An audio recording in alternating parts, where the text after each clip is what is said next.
Oh, sorry. Woo! I'm Oh, live. sorry. We're good? Hold on. Yes. Welcome We were back, introduced players, by to Tofu's Cough. Tofu's Cough. Welcome back to Tofu's Cough. Welcome back to our D&D session, our weekly D&D session. Last week, you guys basically did a little bit of shopping. We spent half the episode re-shopping once again, revisiting some of the stores that you guys went to pick up a couple items that you left. Kahir wanted to go and visit a couple of shops, picked up an awesome belt, which you got at a great discount. Got rid of a couple of things. He got rid of one of the items that he got from the Elder Gnomes, which he wasn't aware of was an antique from generations past of the store owners. I think it was grandma or grandpa. Long story short, you guys did that shopping trip, went back to the Elder Gnomes. They said, hey, by the way, there's a fourth Elder Gnome, and he's back in the city. You guys went to go visit him at the church. However, Tofu, for some reason, was magically barred from entering. He didn't really inquire as to why or want to do any checks. He was just like, okay, fine, turned tailed and went to the city, while the rest of the party met with Murloki, the fourth Elder Gnome. Inside of the church, they also found out that General Corvus was there. He's a student of Murloki. They found out that General Corvus is half elf, half halfling, and is a relative of Thorin's. Long distant kind of relative, kind of half cousin kind of thing. He's been hiding in Terra, which is why Valence, Rate's character, knows him quite well. He's a general for the Rose Garden Legion, the Crimson Rose. Yeah. You guys spoke with General Corvus for a little bit, and then lesser goddess by the name of Sinella revealed herself. This was the goddess that was guiding your path since the first episode, on the first chapter of this story, when you guys were leaving Color Isle. Got some information about the crystal. The goddess had confirmed to you guys that yes, most of the gods are quote unquote gone. However, she still hears some of their voices. And it seems like she was referring to the crystals when she said she heard the voices. You guys got the final piece of the crystal, so now you have all three pieces. General Corvus was holding on to one of them. Before you guys left, there was a task that you guys were put on, two tasks in total, which kind of collided with each other. One being closing the rift to the south. Danilee had informed you guys while she was in the rift with the Prince of Pain battling that she saw that there was one rift leading outwards to the south of the old tree. So that's where you guys were heading to. Murloki said, hey, I'll tag along with you guys and I'll give you some information along the way. Anything I can share. Murloki is again one of the last Elder Gnomes, the one of divination. Very knowledgeable in regards of like anything holy or divine magic. So Thorin seemed probably very interested in this guy. All of you did some checks and found out that he has written some of the eldest scrolls and books about the gods, and found out that also some of those books are on Terra, which is kind of strange because he's a gnome. So that's where we left off. You guys were heading down the river. Kahir did some fishing, picked up I think 4 fish in total plus a tuna. It was 5 in total. Which Kahir, what I did was I wrote in that you're going to make those into rations, and that's what you guys are going to be using for this long rest, so that no one has to remove rations for this long rest. If that's cool with you. Yep, that works for me. So that was the whole idea. Yeah. Before our last session ended, I did write down that you wanted to salt them and make them into rations. So you guys will eat those tonight as you guys are resting. We left off where the party was resting around 7:30-ish. So 8 hours from 7:30 is what time, Tofu? What's 8 hours from now? Your mic's not going. Wait. Oh, okay. 8 hours. I don't know. You have the 3 the o'clock. wristwatch. 3 o'clock. 3:30. All right, so it's about 3:30. 3:30 in the morning as you guys are awaking. It's medical math. Traherne, after your 4 hours, we'll say about. All right, we'll say at the beginning of your long rest, you sent out Spindle, and Spindle got eaten somehow, Mhm. and you guys saw, or you saw an image of two things: two crocodile type creatures, one of them being a smaller one of them being a very large one with some demonic aura surrounding it. The normal looking ones you're familiar with, this bigger one you're not. Definitely not familiar with anything that large as a crocodile, which would seem strange to you. However, Thorin and Traherne, Thorin, your necklace, Mhm. as you're coming out of your trance, the sword has now popped out of the shield. And it seems like if you put it back in, you'll be able to resummon Mirror. All right. And Traherne, since it's a new day, you can resummon Spindle again. Right, I have 2 charges left, right? So it resets. I think every Yeah, new but he day. died after midnight or no? No, that's why I said Okay. at the beginning of your long rest. Okay, so I'll do 3 charges. Cool. Okay, so you're back to 3 charges. You can summon him whenever you're ready. However, Thorin, as soon as you awake, you probably want to pop in that sword into the shield. Mm-hmm. Because it's going to happen automatically otherwise, and it may not happen at the most opportune moment. So, got All it? right. That's Got the it. hint. That's the hint. I will make this awkward for you. He will just appear and not be able to move. Got it. And he landed on an elder gnome.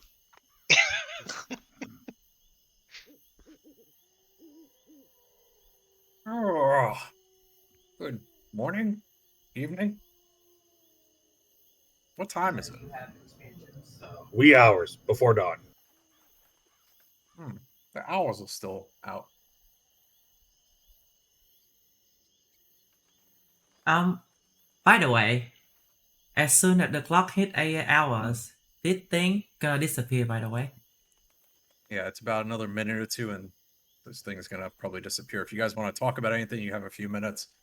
I think before we left off last session, Kahir and Valence wanted to speak about a couple of things.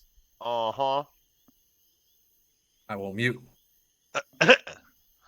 So, Orpheus, Yeah, little one, what was it that you told us when the dragon came through the rift? You said something to us that help was on the way, and the dragon left with said help. Correct? Am I yeah. remembering that correct? Mm. I think so. Yeah. We now have a giant dragon bone to pick with you. Very. Apparently, it went through to the other side back to where we're from and has been decimating my kingdom. Oh, like With in something writing it. That's Like in That was Terra? described as a vampire. Yes, in Terra. And It- what does that have to do with me? Well, you said that the help was on its way and was riding the dragon, so did your help take it to our homeland and start rampaging? I mean, I just saw somebody come and help us, but I don't have control over that thing or whoever helping us. All I know is that the Citadel didn't get decimated by the dragon, and we're still here. So I don't see that have to do anything with me, and I'm here with you guys the whole time. What do I have to do with? Wow. What do I have anything to do with it? You brought him here. He brought him to the I dragon, and then he took the dragon to go destroy my people. I didn't bring him here. No. Maybe me just heard you wrong then when you said help was on the way. Maybe since me couldn't see the help coming, maybe you just saw it, but it sounded a little fishy when you said it. I'm curious. Yeah. Every single person we've talked to since we've been here has mentioned you being some sort of demonic caster. Care to explain that? I mean, I use a how do I put it? How do you cast magic? Me? Well, when Yeah. I cast magic, I kind of just, open up from my magical power inside me and it comes out. How do you cast magic? Uh, Thorin, you also your divinity, your magics Mm-hmm. from divinity stem from the gods. So you commune with the gods. They grant you magical powers to either heal or deal radiant damage. Just for your knowledge as a cleric. How do you use magic? Well, I have this ring right here. I got it from my mom, and she sort of taught me a few phrases to say, and then it just come out with the ring most of the time. Isn't that? Don't you get you have something like that to cast magic, or is it just come natural? I I sense mean, something evil on you, young one. That book, where did you get it? I got it. Valis just goes, points at the gnome. Everyone we meet. I mean, this is something given to me. It just appear in front of me. You know, like Do you take it out? He's uh, pointing at your bag. I mean, no, I don't think because at this point I think everybody saw it. So, but when you say evil, everybody evil in some way. And as far as I know, I haven't done Loki anything. looks at you, Valence. You there, you're paladin, yes? Yes. Do you I'm a knight have of the the Rose Garden. touch of the sense Yes. to And detect? I've used it multiple times, and all I get is this rusted, almost blood-like scent off him. Have you tried while he's had that possession of this book? I think I have. I don't think we ever covered anything about it, though. You haven't. I haven't. You haven't. If you have, it was the last session, and Orpheus was pretty far away. Oh, yeah. Not since he's gotten the book.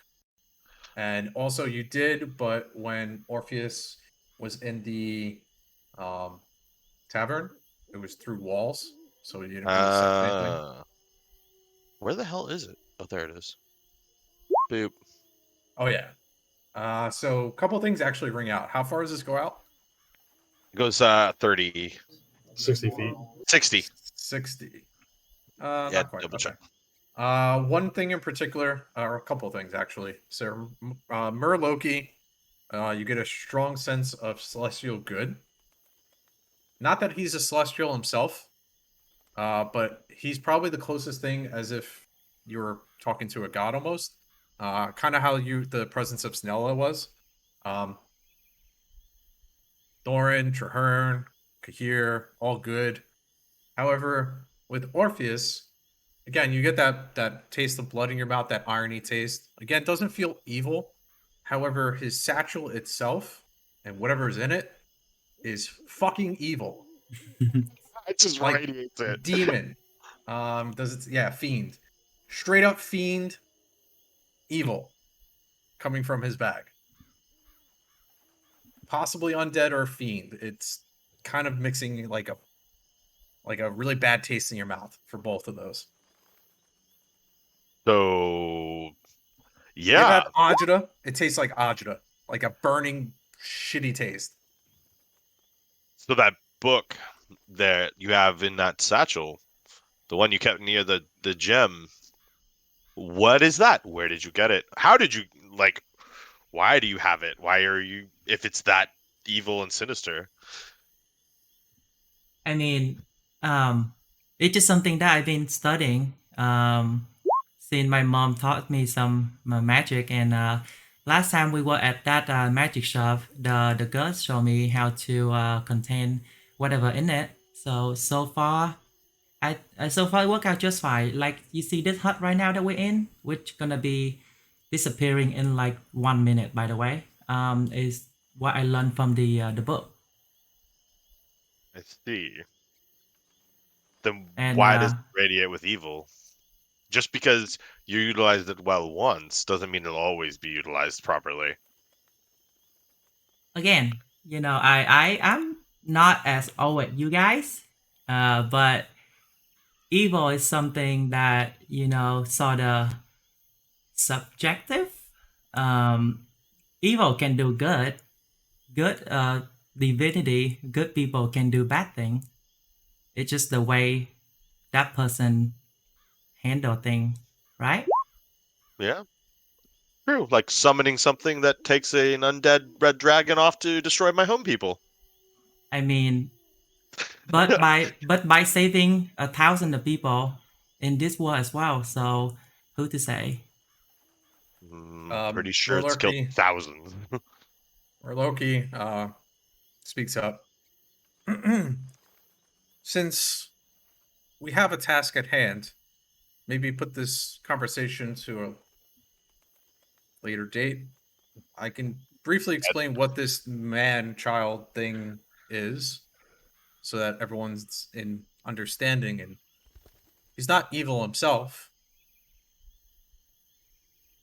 So, young Orpheus, do you know what you are? I have an idea. And I'm not talking about your human or whatever blood is in you. I'm talking about the contract, as others would put it, that you've made. I also have an idea.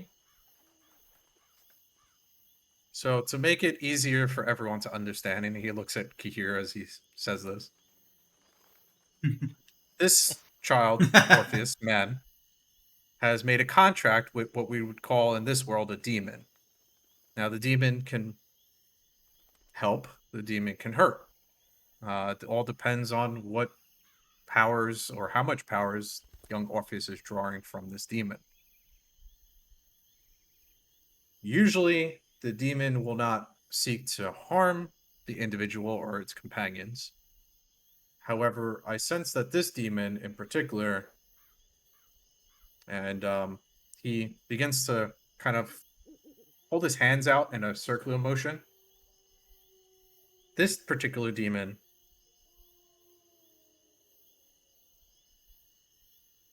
yes, I can almost certainly tell from what General Corvus had described is what was riding on top of the dragon.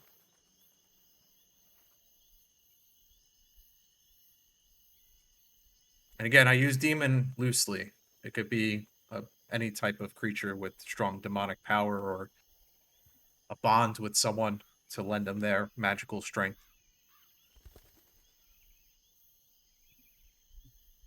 Again, Very well. doesn't mean the person themselves is evil.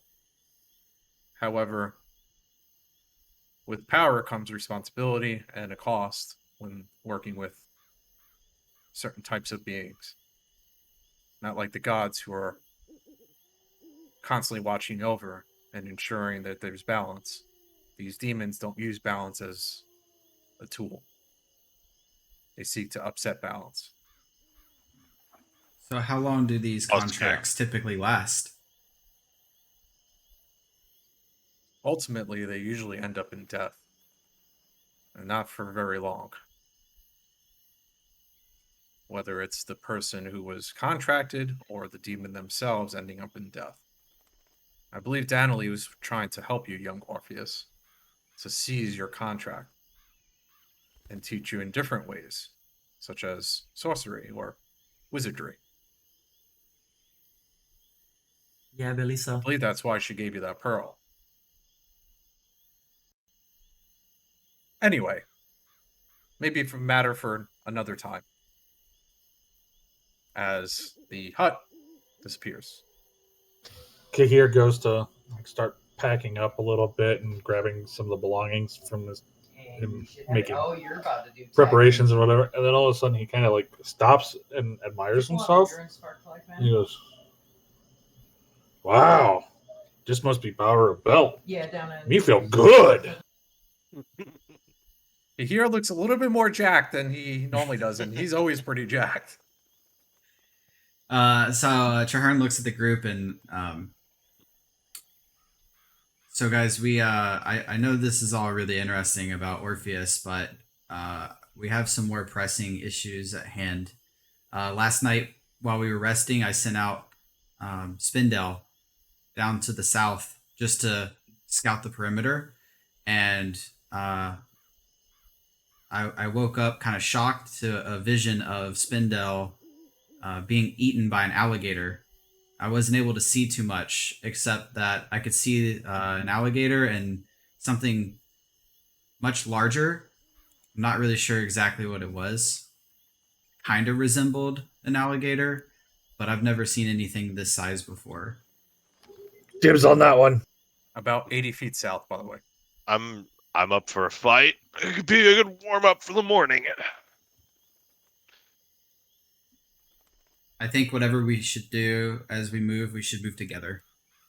I move, and then I'm gonna see if I can detect anything, like like perception was. How long does your divine sense last? Uh, It's instant. It's just a quick instant feedback. just a glimpse, yeah. Okay. You can see as far as you can see on the map. It is currently daytime or nighttime, and you guys have dark vision. Whatever you have is what you have. Got So it. whatever you can see on the map is what you can see. Well, shall we start moving? Is everyone packed up? Thorin, how do you summon Mirror? How does this look? All right, so same as kind of before. I take the sword and I kind of pop it into the shield, and my sword on my that's in my sheath. All the runes kind of light up and project a runic circle onto the floor, and out of it, this like stone starts coming together as he forms like the feet going all the way up to the top of his head, and then the moment that he turns into like almost like a concrete stone, then all the color starts going into him, and he turns into this construct. Awesome.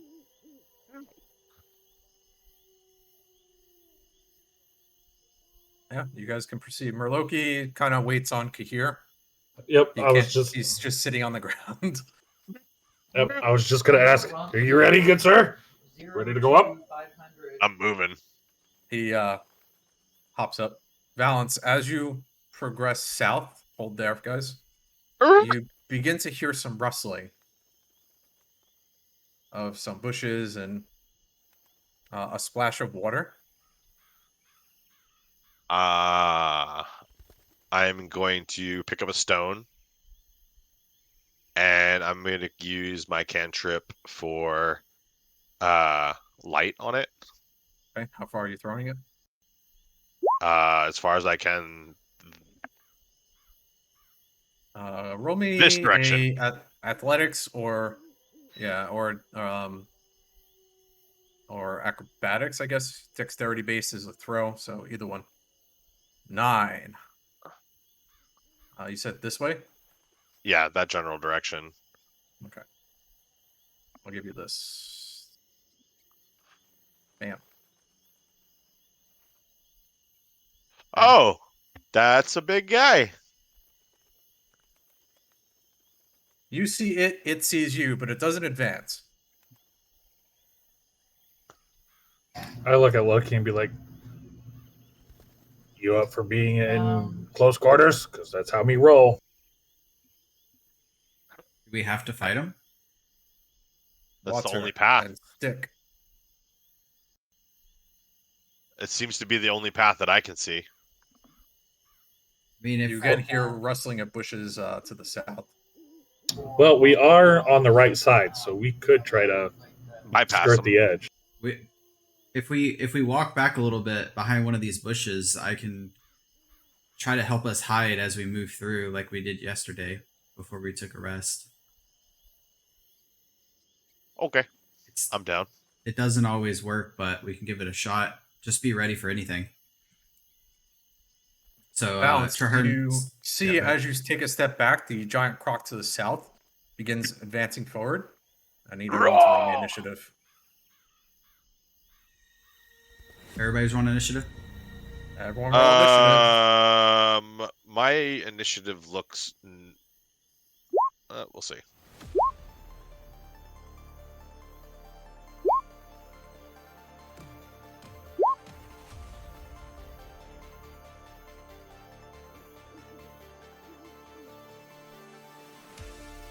That looks weird. What's changed?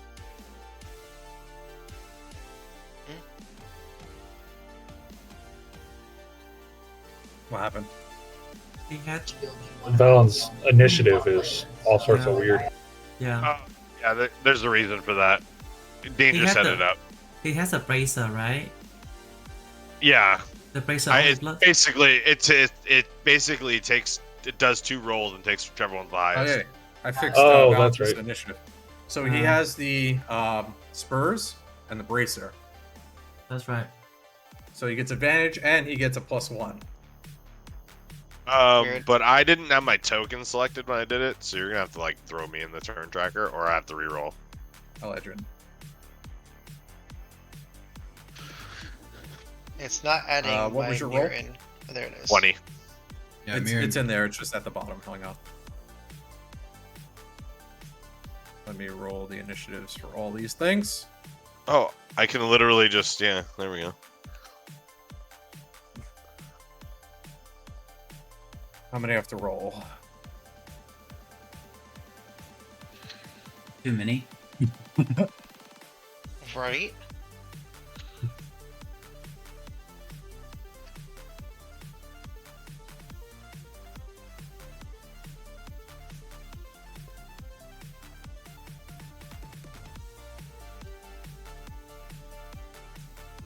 Shit, I forgot to Is there a way to modify the spell level of a spell? Yeah, When when I'm you using click it, it should be it should show what level to pick on the screen.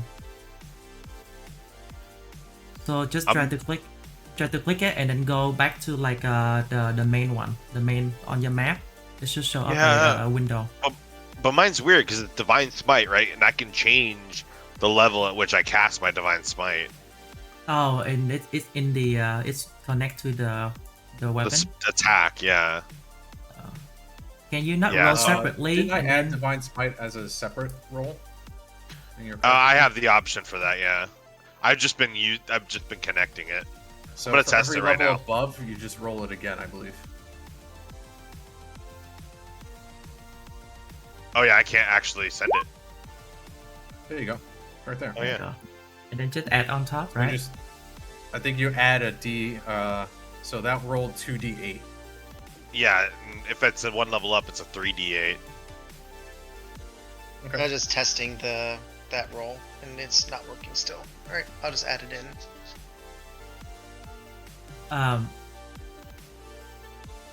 Right. Attack with your weapon and then with the radiant damage. I think the 1d8 already in there too. Oh, hey, hold on. Let me do that. I gotta click the damage.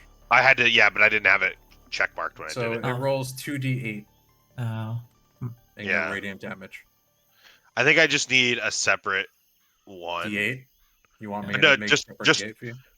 Well, all I need is just a separate Divine Smite on my thing, where I can have one that's level 1 and one that's level 2, so that I can use them properly. Okay. We'll do it separately. We'll do it Yeah. after the session. For now, we'll just roll flat D8s or whatever it is. I have one piece of clarification, real quick. My Yuan stones, they don't require concentration to keep them out, correct? Nope. Okay. They have their own AC and everything. All right. Top of the order. I'm going to show you guys what you see. I think I showed you last week. Go back to my handouts. We are in chapter 5.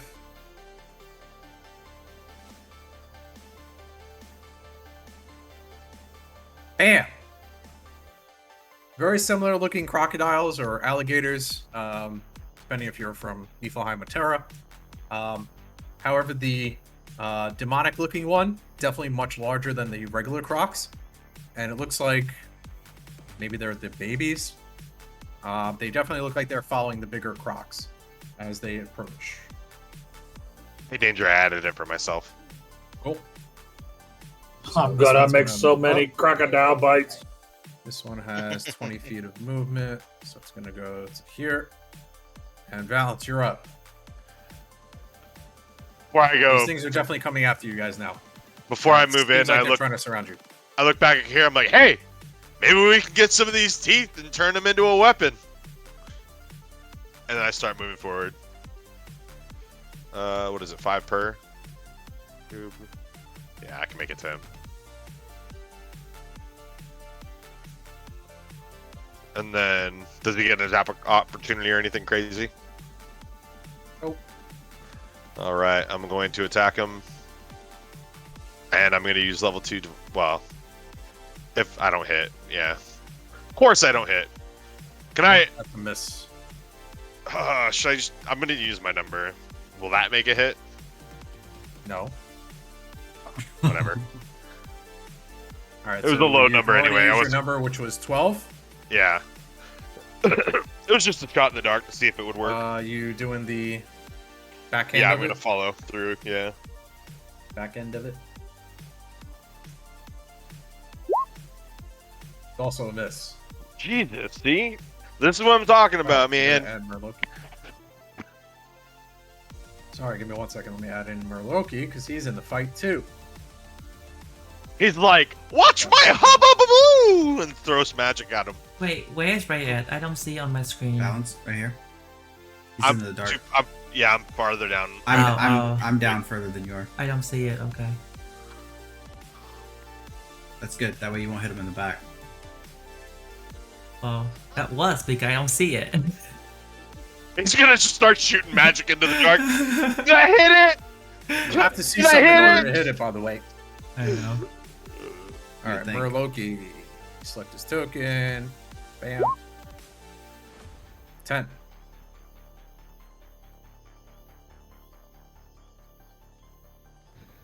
He's gonna go after turn. Yeah, he has a low dex score. All right. Giant crocodile in front of you, Valence, is going to step up and take a bite. Nope. Ooh. And a Hit. second. And a tail as well. Yikes! Ooh. Ouch. Take 29 piercing. 16 piercing, 13 bludgeoning. Make me a strength saving throw. He's gonna try and knock you down. Hate to see it. You are not knocked prone, and he doesn't clamp down on his jaws. He was more like trying to knock you over. Fuck me. So you're not grappled or knocked down, but you take 29 points of damage. Well, that fucked me up. This crocodile's gonna move up. This one's gonna move up. Our initiative roll sucks. This one's gonna come up to here. Do you have attack of opportunity when it enters your threat range? Yep. Like here? Yep. Alright, so it's entered your threat range. Seems like he's going for the biggest thing, which is mirror at the moment. So you can use your reaction to try and swing at it. 12 is a hit. Roll me damage. Oh. Can't see. I'm gonna look at yours. 15? Yeah. Oh Bro. my god. Wonder when I hit. Dude, I quit. No. The marker at the one I'm hitting, right? Nice one.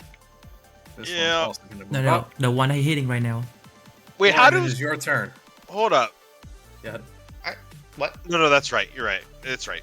I was like, wait a minute. How did that be? It worked. It was Divine Smite level 2, by the way. I I know. don't know how you did that. I know. You fixed it? You figured it out? Yeah. Doran, you're up. I Alright, literally. So I'm just gonna move added- up next to Valens over here and be like, "Hey, looks like you need a hand," and gonna go ahead and cast one of my heals. I'm gonna do Cure Both of these Wounds. alligators are fucking snapping at you guys, trying to bite the shit out of you and eat you. He also has one stack of rend. Okay. So I'm gonna do Cure Wounds, and it's gonna plus another 3 from my Discipline of Life. So you're Okay, plus great. 10 You get health. 10 HP back. I'm almost back to half health. Murloki takes notice.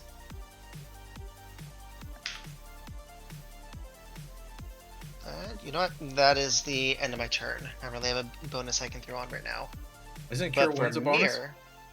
Mir, Is Cure Wounds yeah, action actually, you or know a what? bonus action?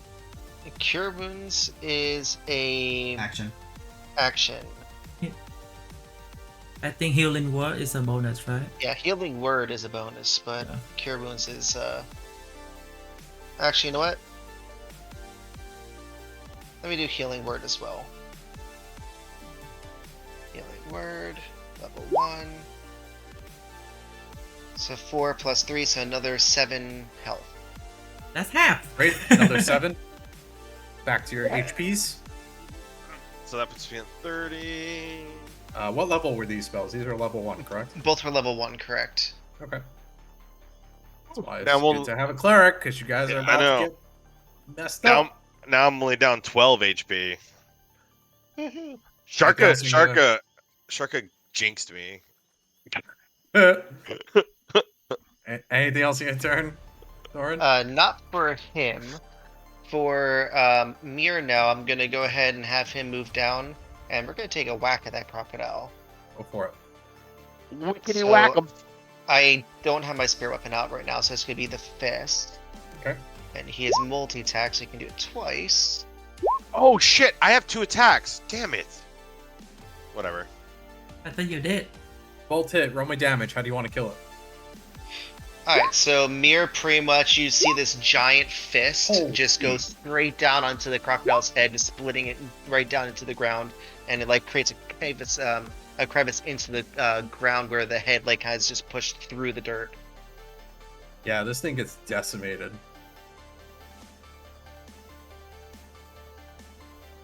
And that is my turn. Crocodile guts goes spewing everywhere. Anything else on Mir's turn? He can continue moving if you'd like. You know what? Yeah, I'm gonna move him right where the crocodile was, just on Okay, top so of let it, me move him over and delete the crocodile out. There we go. so he can kind of body block.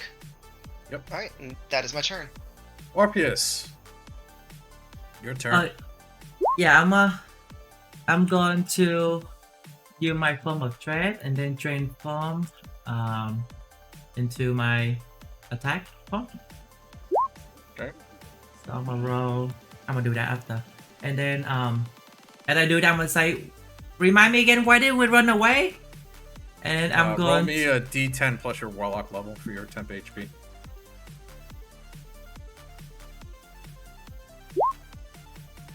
Okay, so you have 11 temp HP. And then I'm gonna point at this. Oh, wrong one. I'm gonna point at this crocodile right here. And then I'm going to just put bow hand down and shoot at the same time with my Eldritch Blast. Bow hand. Which one?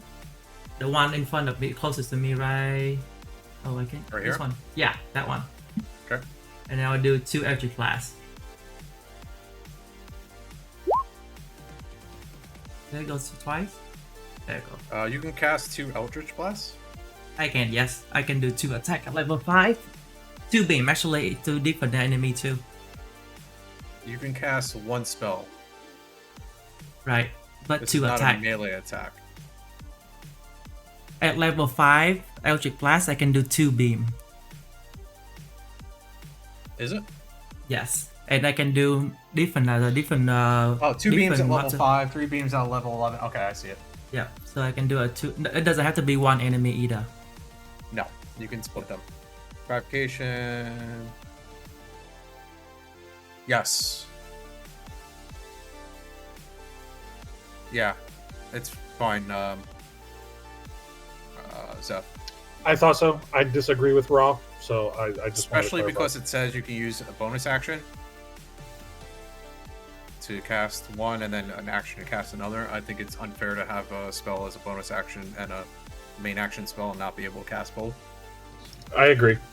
Unless it's kind of OP, we'll talk about it, but it seems okay right now. Alright, second one hits. Okay. 13 force 13. damage. Okay. And then that'll be Does it the end have of to my make turn. anything? No. Because No. you're transformed. Oh yeah, that's right. I have to roll a save. Wisdom save. 16. I think that's a make, right? This again with spell DC, right? Yeah, it's a make. Okay. That's the end of my turn. Alright. Staying there, not moving. Yep. Perfect. Okay, here, you're up. I look at Murloc and I'm like, "You ready to do this?" Murloc, he takes out his staff. I don't Let's think go. Murloc is ready. For my bonus action, Kahir's gonna rage. Okay.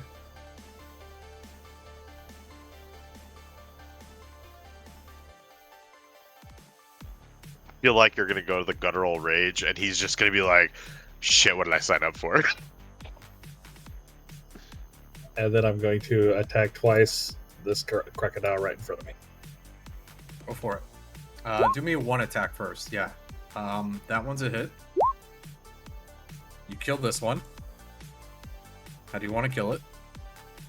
So as he's kind of charging up to the water, he's going to power slide right to the edge and thrust the spear right into the mouth of the crocodile, rip it out, and look at the other crocodile to the south.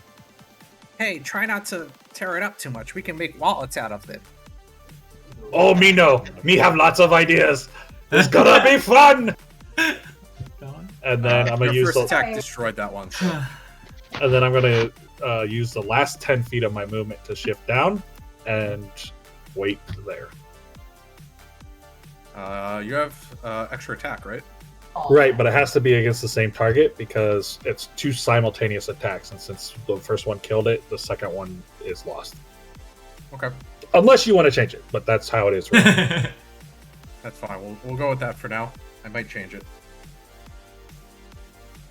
If I was already closer to him, then yes, I could put the other attack So you're on doing the him. motion around. But Yeah, because yeah, I had to move to get in range, I lost it. Okay. Traherne, you're up.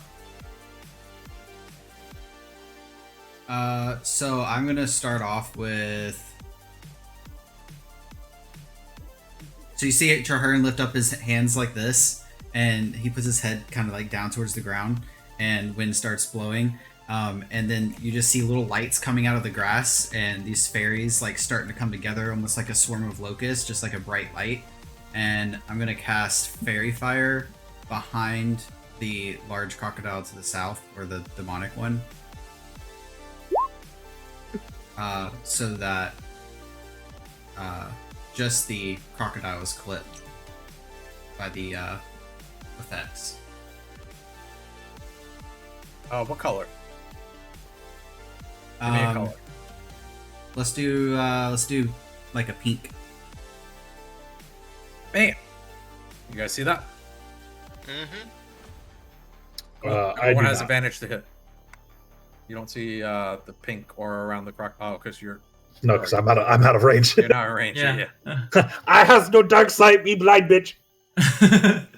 And then with my bonus action, Traherne lifts up his left hand. So he has his quarterstaff in his right, and his left hand's empty, and he lifts it up in the air, and you just see like fire starting to spin, and then it elongates, and I cast Flame Blade in my offhand with my bonus action. How does it look? Yeah, so after it spins and the fireball kind of like turns into like a sword shape, it's just pure elemental fire in the shape of a sword. Long sword, short sword, It's more of like kinda like a Doran's short. sword. Yeah, I'd say it's more like a medium-sized short sword or something like that. Definitely not a long sword. Cool. Scimitar or just like straight long? We'll it say like curved at scimitar. the top? Yeah, it's Yeah. curved. Yeah. Awesome. Yeah. Anything else? I will move. I need clarification on something. If you Okay. read that tooltip, it says the Melee 10. attack. Right. So the flaming blade sheds light in a 10-foot radius. That's not the attack, though, right? The attack's still 5 meters. Correct. Correct. Okay. So I will move. It would take the place of a torch if you were holding a torch, basically. I will move here. Okay. That's the end of my turn. Murloki. Here, on top of you.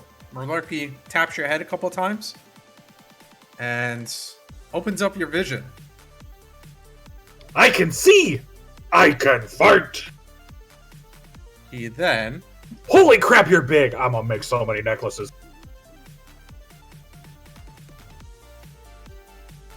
let's see, what does he want to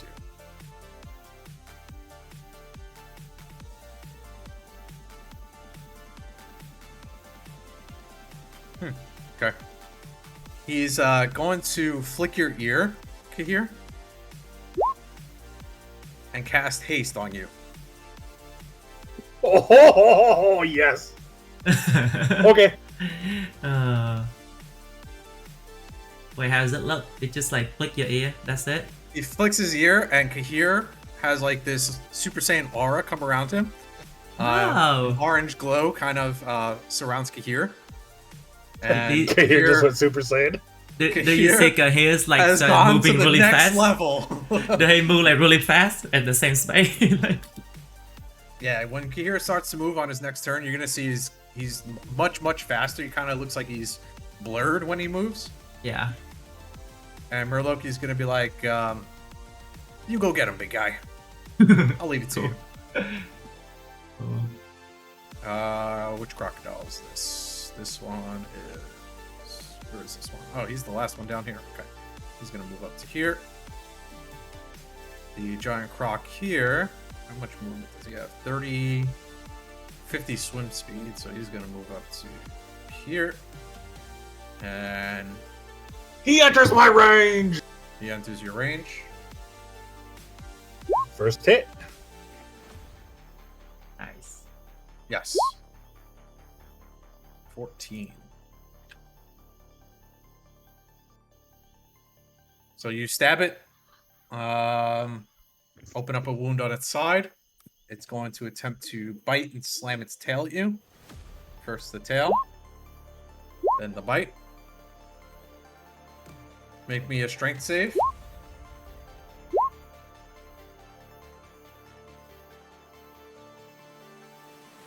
And that's 34 divided by 2.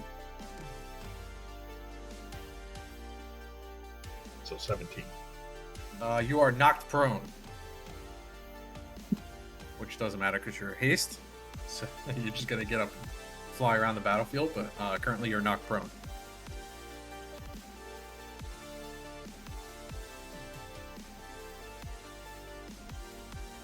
Let me get my prone thing on you. There we go. The third giant crocodile comes flying ahead and lands there. The smaller crocodile is going to come up and attempt to bite you here again. Put a crit. You take 13. It does not clamp down because you're already prone. Balance, it's your turn.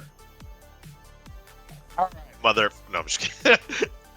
I'm gonna stab it. You have advantage on the one on the front of you for all of your attacks. Oh.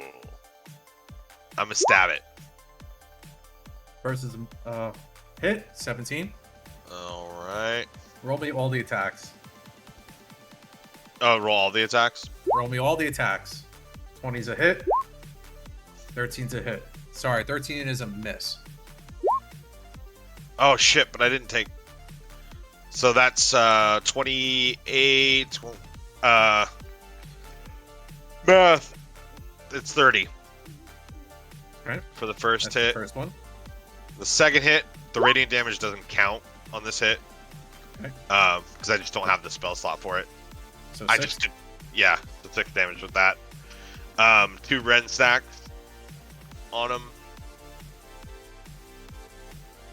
And then...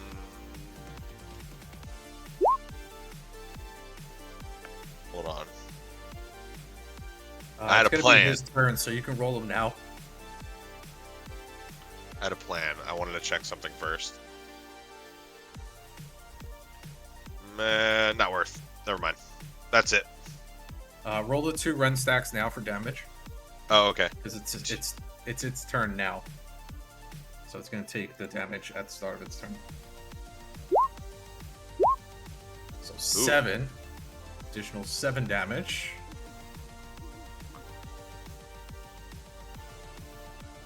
All right.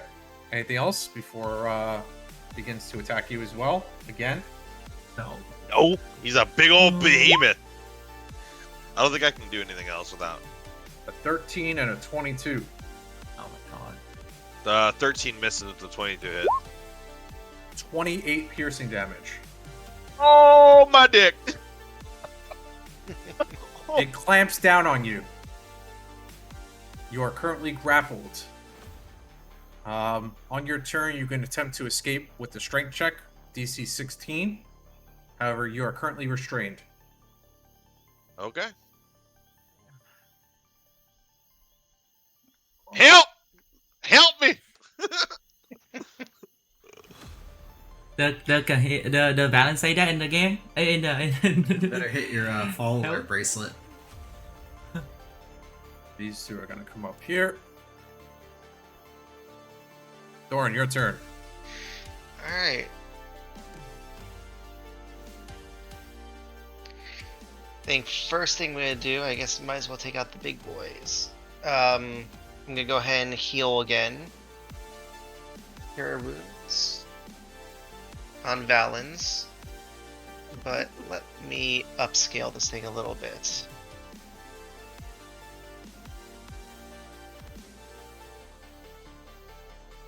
If it lets me. Yeah, you should be able to choose what level. Yep, there we go. 15 So- HP. Plus the Disciple of Life, which is 2 plus additional 3, so plus additional 5. So is that 20 in total? That's 20 in total. 20 HP back to balance. Sweet baby Jean. Thank you. And then I don't think I really have a good bonus actually I can throw into this time. So that's it for my Much turn like for your spirit Thurin. sword. Is that bonus? The Spirit Sword doesn't exist anymore. The Spirit Sword you're now. giving it to Mirror, right? Yeah, Mir has it. So technically, So you can do- play it off do I like need to you're summoning cast it, or- for him. Alright, now I understand, because before it is listed like this. Alright, so you see Thurin, the bonus action, you get to see Thurin literally go to Mirror and say, use Nocturne's, Nocturne's power, and he takes his sword and stakes into the ground, and all the runes light up, and you see another runic circle appear next to Mirror, and pretty much a bright fire, the Nocturne single fire, just burns straight up in the shape of a sword, and Mirror grabs the sword, and it's going to go ahead and on his turn now smack that corrupted little crocodile there. It is its turn. Go for it. So he's going to use his spirit weapon, which is a 2-hit multi-attack, so he's going to hit this thing 4 times. Great. It's a great. 20 crit, 22 and 22 all hits. Give me the total damage, including the crit. So the total damage, let me just make this easy and get a calculator out. I think it's 43, right? 43. 12, 16, 9, 6, 43. Just enough. How do you want to kill it? So By 1. literally you just see a Mirror's giant sword. By the way, long sword is what, 120 centimeters, so with Mirror being 15 feet tall, this giant long sword is roughly 9.5 feet long, and he's just slashing it, and you just see a trail of fire like escaping off, because like this ethereal spear weapon just slashing and just burning the giant crocodile here. Awesome. Some burnt crocodile fills the air in front Hold of up, you, hold up. Valance. I didn't die, right? I was inside of him. No, you're chilling. You were restrained. You're no longer restrained, by the way. Yeah. So the jaws let loose.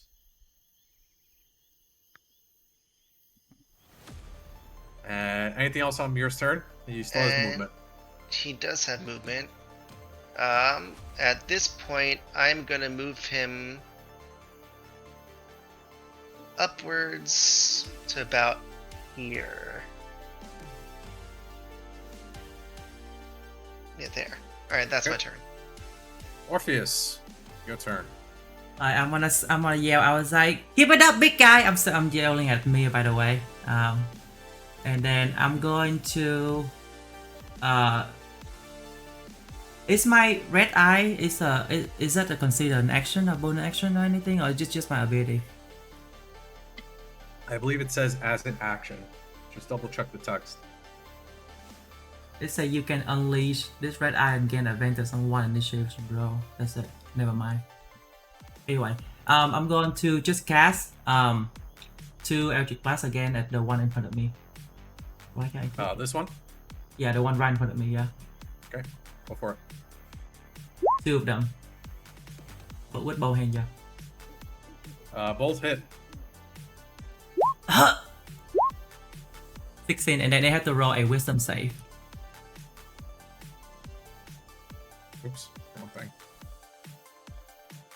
That's a fail. So Is it's that one gonna- frightened? Yeah, the one in front. Okay. And that's the end of my turn. Here, you're up. Oh wait, can I move? Go ahead. No, I'm Yes, prone. You can move. I moved out there. Well, I Your guess I'll turn. spend half of my movement to stand up. So I'll spend 40 speed to stand up. Me not like that. Me show you what true power is. And then he just does this like loud guttural roar as he stabs at the large crocodile.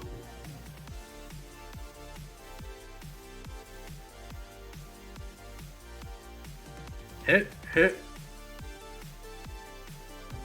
And then that's the 2 of those.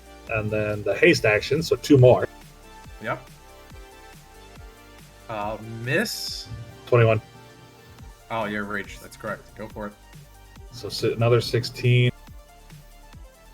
Oh, thank God, 19. And another 8. All right. So give me the damages. Let me start from the top. So we have, what is that? 16. Oops. Yep.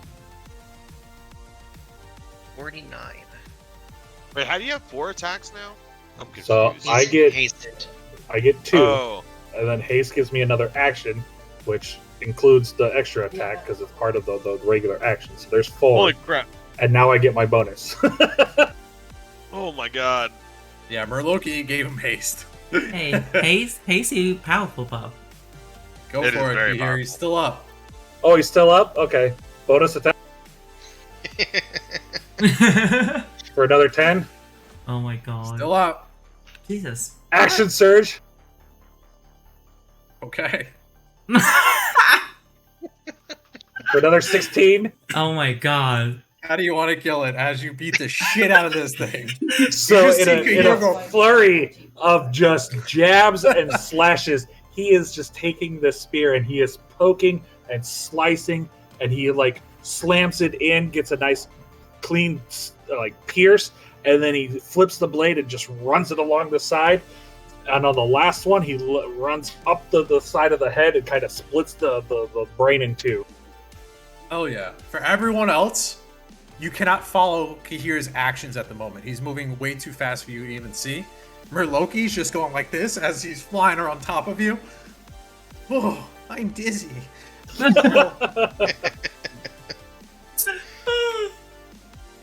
Anything else on your turn? You still Nope, have movement just- and you have a crocodile behind you.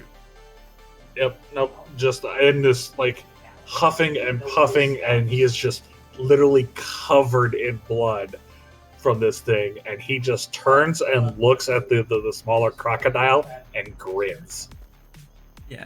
We never seen Kahir doing this either, right? It's just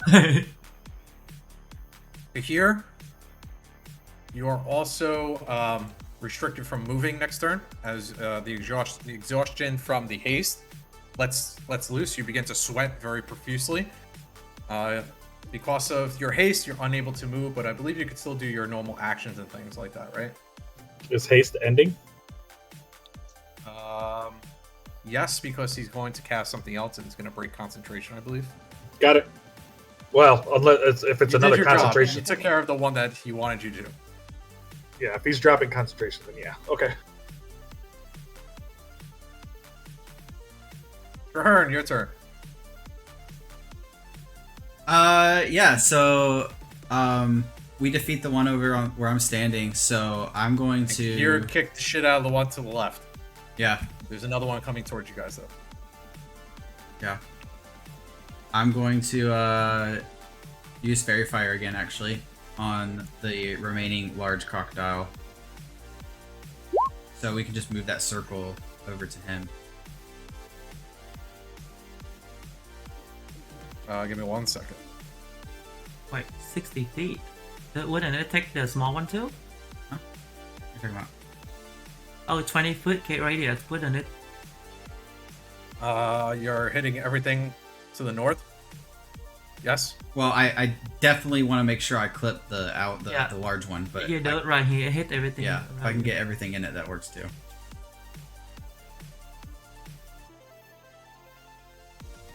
Let me make that a different Oh wait, color. 20-foot cube. Yeah.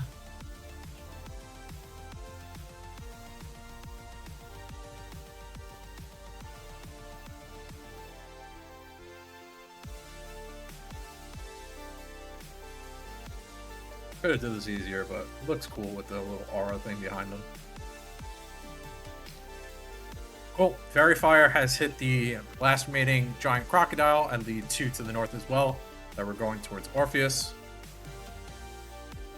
Yep, Again, how does this look? Is it like fires that shoot out from your hands, or No, so it's like I lift out my hands, right? Same effect as before. So Like the little fairies? yeah, just imagine like in the grass, right? This rust, like there's all these like little lights. Like think of like really bright fireflies just kind of scattered throughout the grass, and they just kind of like fly up together into this bright light, kind of like a locust swarm, and just like surround these creatures. Probably looks really cool at night, Yeah. since it's super late in the morning at the moment. Yep. Anything else on your turn? Nope. That's it. Loki. Pull up his character sheet. Because he's gonna do some shit. Let's see.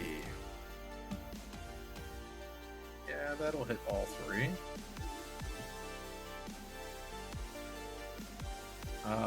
What level can he do this at?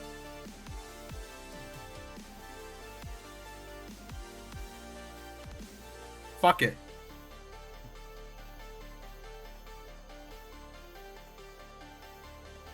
Let's do it this.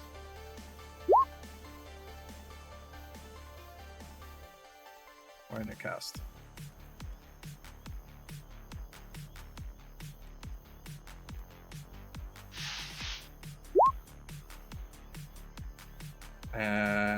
Is that correct? No, it's not. He did it at level 6, so it's another...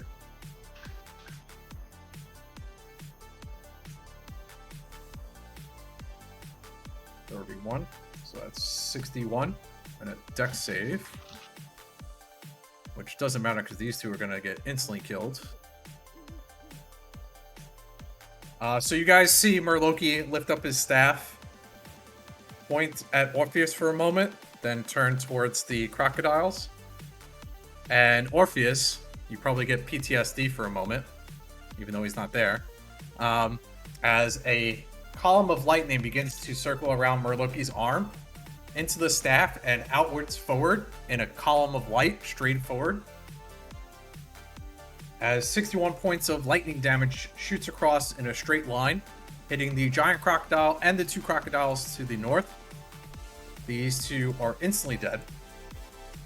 Even with the save, they would die if they took half damage. And the giant crocodile is going to roll a dex save, which is a fail. It's going to take the full damage. And again, burnt crocodile fills the air. By the way, Orpheus, as Murloki did this, you have PTSD of touching the lightning rod that he has. What'd I say? 61 points of damage? Wait, who gets PTSD? I did. Orpheus, because he got shocked when he touched Murloki's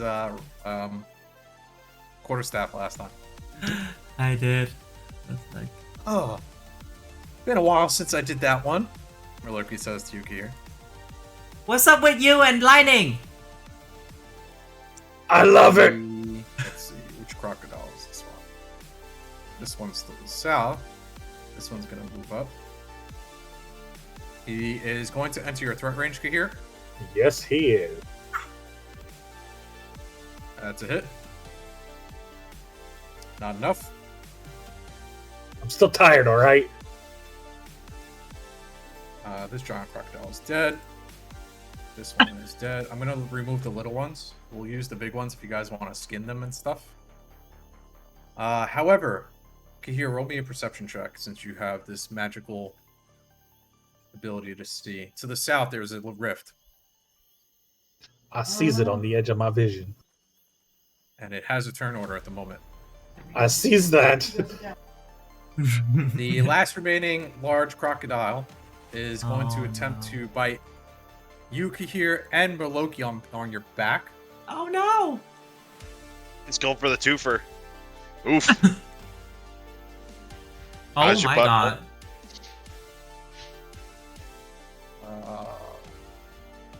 Loki can't do anything, so you guys are both going to take some damages. Oh, 40 damage! No, Here you take no, 17, two and people. Merloki is going to take 23. Holy crap. I was just like, huh? Merloki is actually going to fall off your back, as he's currently being gobbled up by this crocodile. Wait, he grappled? Yeah, he's currently restrained. No! Balance, your turn. I'm gonna get him in this with a stick. I'm gonna move. Boop. And I'm gonna stibbity stab him. Boop. Scene's a hit. Boop. 22's a hit. Boop. 22's a hit. Boop. Are we Boop. counting the radiant? Yes. Boop. There we go. Give me the total. Oh, frigging calculator on this shit. Pretty sure you're going to kill it. So how do you want to kill it? You did more than 24 points of damage there, right? Yeah, the Oh, yeah, first two was over 30. Yep. 47 in total. How do you want to kill it? And Merloki is no longer restrained. So as I move up, I come running in, I jump up, I slam my spear straight down into its head. As I do that, a lightning bolt comes down from the sky and just crashes into this thing and just radiates through its entire body. Hell yeah.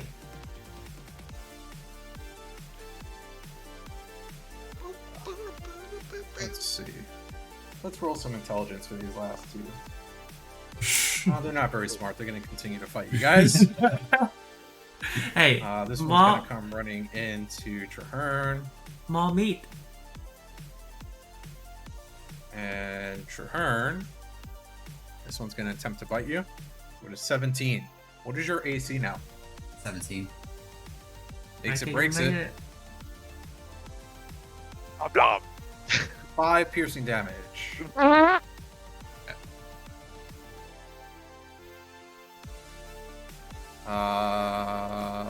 Doran, you were supposed to go before Mira, right? Yeah. Yeah, there you go. Your turn. Alright, so Thurin is gonna go ahead and take a move towards here. It's exactly 30. Alright. And I'm gonna go ahead and you look like you need a lot of help, and he's gonna go ahead and do his channel divinity for him. The crocodile attempts to bite at you as you run past, but misses. So the channel divinity, now that I am here, it should be 5 times my current level plus a 3, so that is 28 points of healing. Kahir? To here, yep. Nice. You see. Well, you And it explained to can- me it how can my heal words you. close. It can heal a max of 50% of your total health. So if you have, I said what, 28? That's good, because my total So health is 62, so. there you go. So it does the full 28. So how does this look as you're healing Kahir with your divine magics.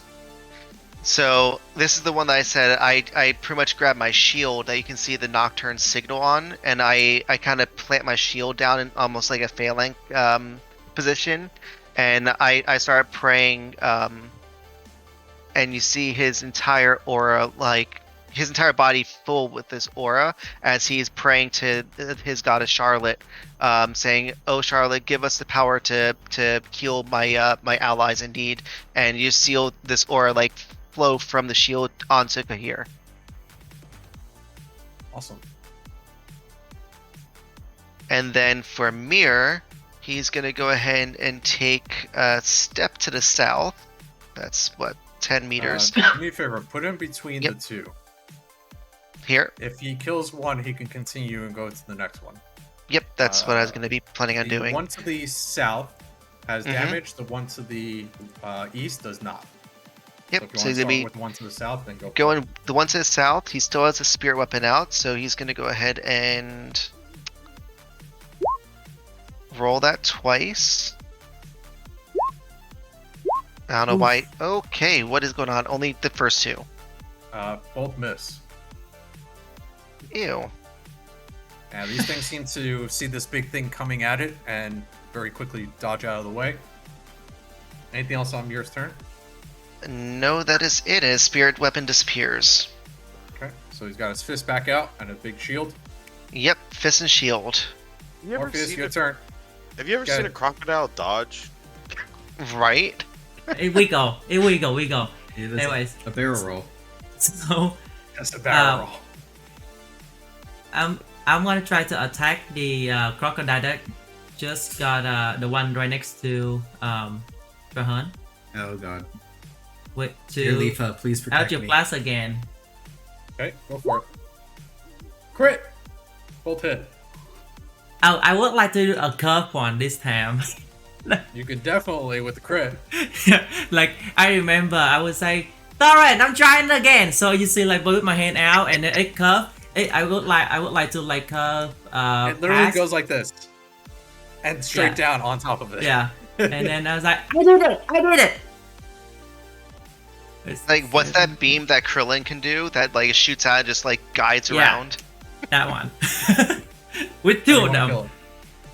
Oh, it just like go through. You see two beams just cross the body, and then it's exploded when it meet inside the body. Like explode the crocodile inside out. Awesome. Anything else on your turn? That was the end of my turn. Blood and guts go shooting her all around, especially on Traherne for some reason. Yes. Kahir, your turn. I'm You sorry. have one crocodile left, and you can reach it. Why is the vegan always end up 13's a bloody? hit. How would you like to kill it? So in his kind of exhausted state, he can't really move, so he just puts the head of his glaive on the ground and just like baseball swings it in a giant arc down onto the and just like cleaves off the like one whole shoulder and everything off this one, and as it hits the ground, he's just like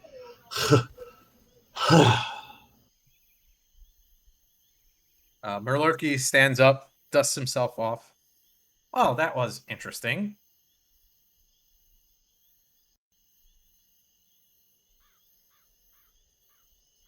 You smell that? Wait. Smells to like the dinner. south. What's to the Thurin south? and Valence, go close the rift. It's directly to the south, maybe 50, 60 meters. I reach The in and grab my. effects of the Yep. negative effects of the haste begin to wear off on you, Kahira, as the sweat begins to dry up on your skin. Is that where the big crocodile came from? Doran and Valence, the roll me rift? perception checks as you approach the rift. Why? You know it's gonna be bad. Right? You guys don't see anything as you're approaching. All right. I lifted my gem up with my left hand and I close that. Taking my Oh. gem, putting it right onto it, and moving it right over to Valence at the gems meet. For some reason, the rift is not closing. Oh, Er, Kahir, in your pocket, you feel something hot. Oh, what the hell? What the? Oh yeah. I guess they think they need this. Loki, come with me. And he reaches down and picks up Loki and hurries along. Whee! Wait, are you okay to walk? Yeah, he's fine. I'm asking to hear. Kahir, head to the back of it. Make like a triangle. There you go. It's like, I'm assuming you're doing the same fine. thing. Yep, I just immediately stick it on. I'm gonna try it with his left hand first because that's the pocket he pulled it out of. Yep. Connects. You guys all pushing to the center. Pushing Yep. towards them. Yep. The rift closes. Nothing crazy happens. You guys were successful. Congratulations on destroying the abominations that were coming out of this rift. Loki looks to each of you. Oh, you guys are pretty good at that. Hey, wait. Did Kahir do a perception check as you ran up?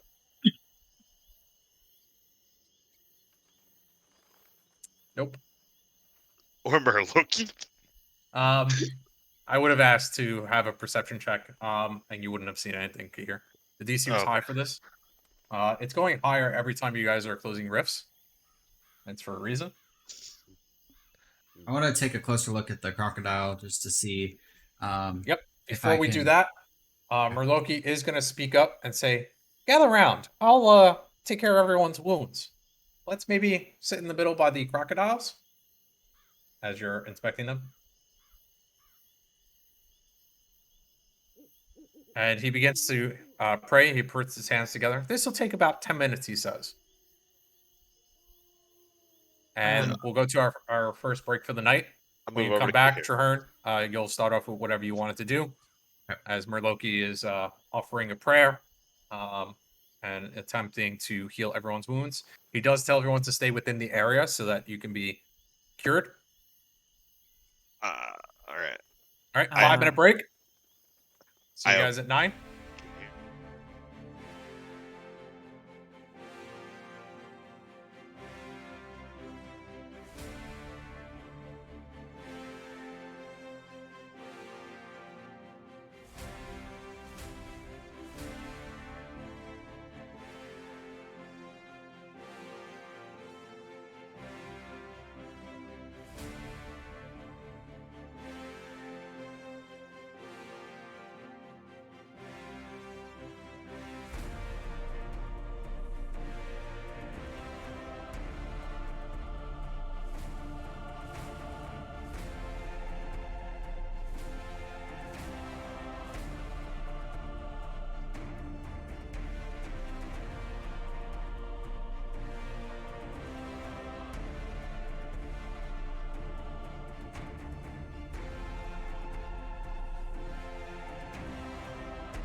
All right, welcome back.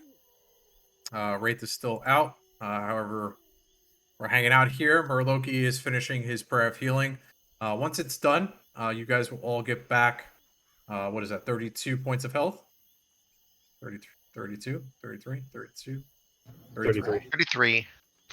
I have a quick question. While he do the 10-minute thing, is this the crocodile in Terra? Do I know? Yeah, they're Like- called alligators in Terra. Oh, so it's the same thing. They're called crocodiles in Niflheim. Okay. But yes. You guys both have crocodiles.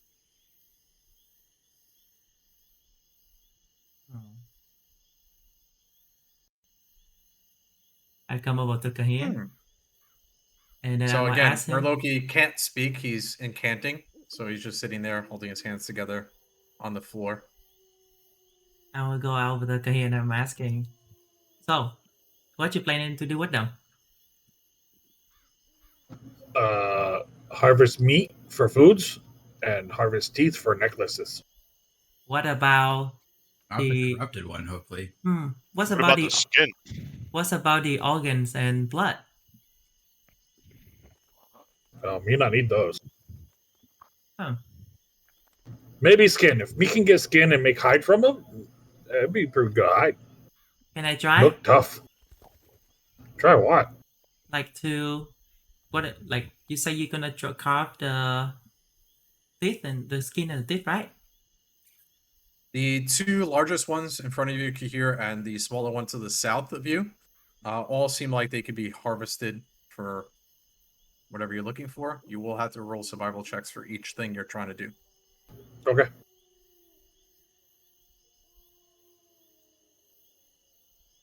So just let me know what you're doing, and then we'll roll for it. Well, since I have to go through skin to get to the meat, anyways, let's start with the skin. Okay, Ooh. survival check for Can I the try first to- one. I'm gonna tell And the second Kahir. one, since you're doing these two first. The second one, you're pretty successful in getting most of the skin off without tearing. The first one, you kind of tear through it a little bit. So you can add a large crocodile skin, large crocodile pelt. I don't know what it's called. Leather from crocodile's back, if you want to be specific. Or leathers from crocodile's back. Giant crocodile. Orpheus, what do you want to harvest on this thing? Oh, what you gonna RP? Like I'm gonna ask her. He have to teach me how to carve skin, but he already carved There's it. plenty of blood pouring out of these things. Do you have something to put it in if you're trying to collect some of the blood? That's what I want to do, but only after he let me try it, because I'm trying to do it sneakily though, not in front of him. I mean, you literally asked him if you could have the blood or the organs. At this point, No. we're He well didn't seem too aware. bothered by it. There's not No. sneaky. I anymore. asked what about those things? You have anything to do with it? But I do Yeah, have so I bio. don't touch them. But yeah, After I get the skin, then I want to go for the meat. Okay, 2 more survival checks. You have all the meat in the world. You have about 3 days rations, but it's a lot to carry. If you want to start prepping them for rations, it's going to take about 20 minutes. Salting them, cutting them up, folding them up. You can get about 10 rations if you want to pass them out to everyone. That'll work. And then finally, the teeth. Go for it. You get a couple of large fangs from the south one. The north one looks like you're doing kind of you're trying to cut through. It's not coming out. You kind of rip through half the jaw. Not really doing too well on the second one. But the first one, you rip out some of the larger fangs toward the front of it. So you could add large crocodile teeth as well. And again, it's taking about 20 minutes to do all this. You know, you're cutting through nicely, popping out the teeth. What's everyone else doing in this time? I would like to collect a vial of blood because I have extra. I'm resting, just looking around. Roll me observing stealth check things. if you're trying to be sneaky about it.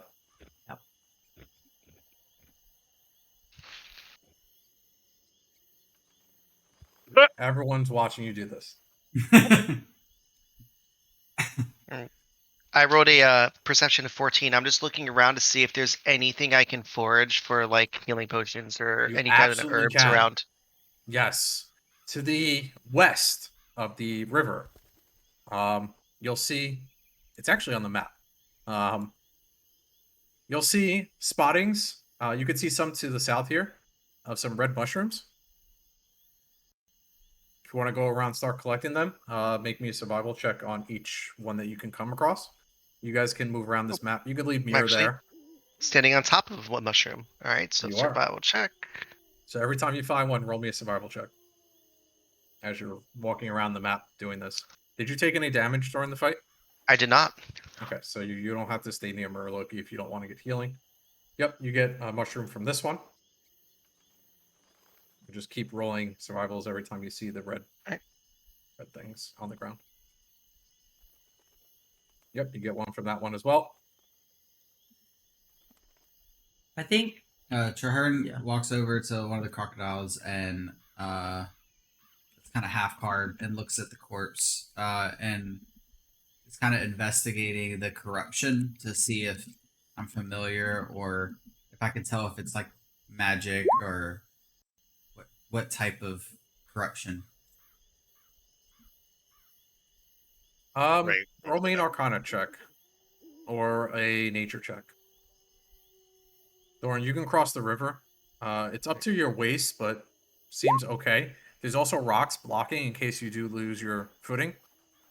So you can grab onto a couple rocks and continue your way across. An elf could have You like also don't hear anything as you cross, like meaning any growling or anything else All right. across the river. an elf could have like danced across those rocks. Nothing there, Thorin. Unfortunately, Traherne, not too sure with the nature check. These are definitely not your normal crocodiles. The other ones that you guys killed was, but it seemed like they were more like offspring to these giant ones. Roll me an Arcana check as well. Thorin, roll me 2 more survival checks, and that'll be all of them. All right. And let me know what you see to the south there as well. Are we all rolling Arcana? What is that to the south? I will give you some more information in a few minutes. Traherne, again, not too sure. Very reminiscent of what you were noticing in the forest before with the creatures becoming hostile. These don't look like they were from here, though. They look like they were possibly from another plane or another world. And Orpheus was saying, oh, we have alligators in Terra, where you know them as crocodiles. Possibly these came from Terra, you're not too sure. Valence. Wow. You doing the same thing? What You am I inspecting survival? these? Yeah. Arcana or Nature? Both of those suck. So Arcana. Definitely some corrupted magics happening here with these dead crocodiles. It seemed like they were compelled to come through the rift rather than they just wandered through. That's all you really get out of this. It's not like they meant to go through. It was more like they were compelled. They were drawn by something, maybe gone crazed as they were pulled into the portal. And then you also think back to the guy in the jail cell, kind of acting strange, acting very evil, like he was compelled to come through and invade. Same thing from these alligators. Remember the human you met in the jail? yeah. He's like Office Rocker, evil as shit. I just eye acting strange. Orpheus after sensing all of that within the body. Thorin, And roll me an investigation check on the stone face that you found to the south. And go ahead, Yep. Balance, sorry. that was it. I just eyed him and like returned back to the corpses. As your investigation check goes off, Murloki finishes his cast, claps his hands, and everyone gets that healing back. So everyone gets, what did I say, 32? 33. 33 points of healing in the area of Merloki. And Thorin, you speak Celestial, correct? I do. I'm going to give everyone a handout, but this is what you see.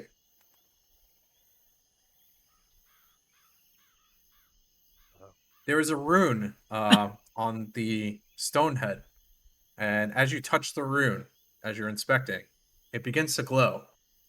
In that same light blue glow as you guys saw when you were in the Bayville Mines on the inscriptions in Celestial, it begins to glow, and the image shifts and changes in front of you to a paragraph. Go ahead and read out loud if you like. Well, what I'm gonna do is I'm going to use Thaumaturge. As I notice this stone and I'm reading and deciphering what it says, I grab my amulet and I cast Thaumaturge through the amulet. This way, you can hear ominous whispers coming from from Mir himself because he's within. Yeah, he's within a 60. No, never mind. He's too far away. So instead, I'll have to use a booming voice, and I'll shout as loud as I can towards the group. Hey guys, I found something. I think you all need to see this. All right. I'm gonna wade my happy ass across the water. Boop. Boop. Orpheus, before you cross, Merloki is pointing at the tree and kind of beckons towards you to look at the I tree. roll a 4. I roll a 4, by It's the way. it's enough. He's pointing it out. Oh. You see this I'm carved coming onto the over. tree.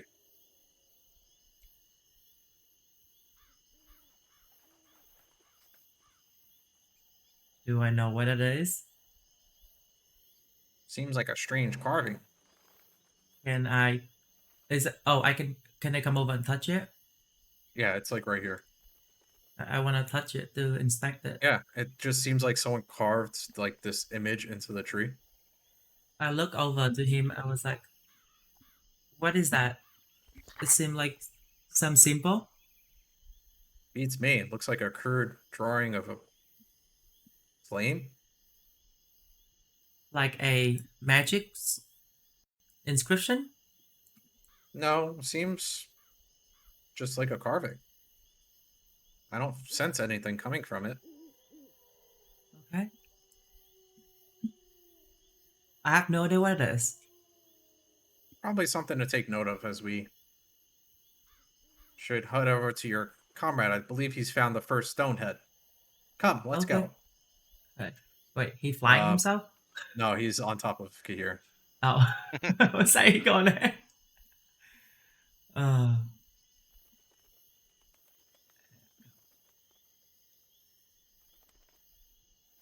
Alright, as everyone's getting here, I'm reading and translating it in Celestial, and I'm going.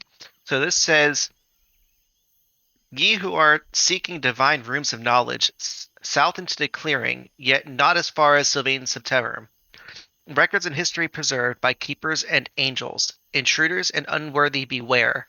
Thou face unyielding Titan. Follow the stone heads, the largest face shields the entryway. Yes, this is what I was referring to as a child. I've seen this before. Merloki, have you ever been there before? I've seen the largest, yes. You have to follow the stone heads. Follow it down the river. As it says, you follow it into a clearing, and you'll see a huge stone head. Have you However, ever there's nothing seen there. the Titan? I don't remember anything about a Titan. But I've seen it when I was a child. I don't remember what it actually said or what it does or any of that. I just remember the word keepers, and I thought that was weird. I didn't know what it was keeping. Oh, But again, now that you all are what is referred to as keepers, this makes more sense. I think your next task is to follow the stoneheads and find the largest one. So, Then let's be on our way. so who put this head here? He pats you on the head here. These have been here for ages, since I was a child, and I'm old. How old are you? 1076. And then you see My me birthday just was a put week ago.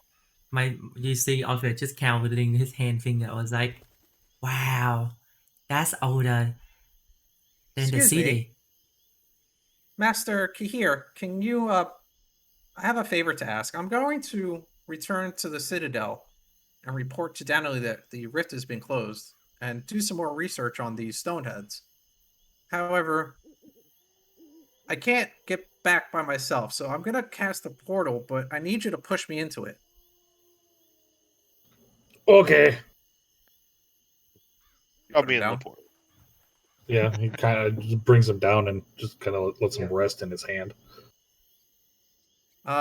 Before I go, you there, Mr. Druid. Yes.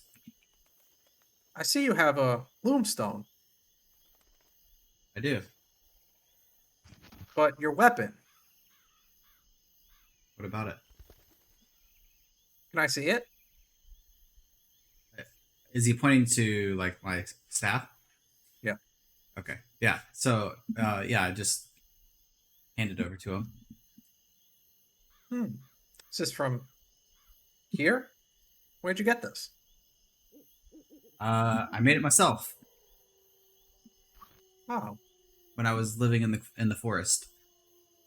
a weapon made by a keeper. Do you mind a trade?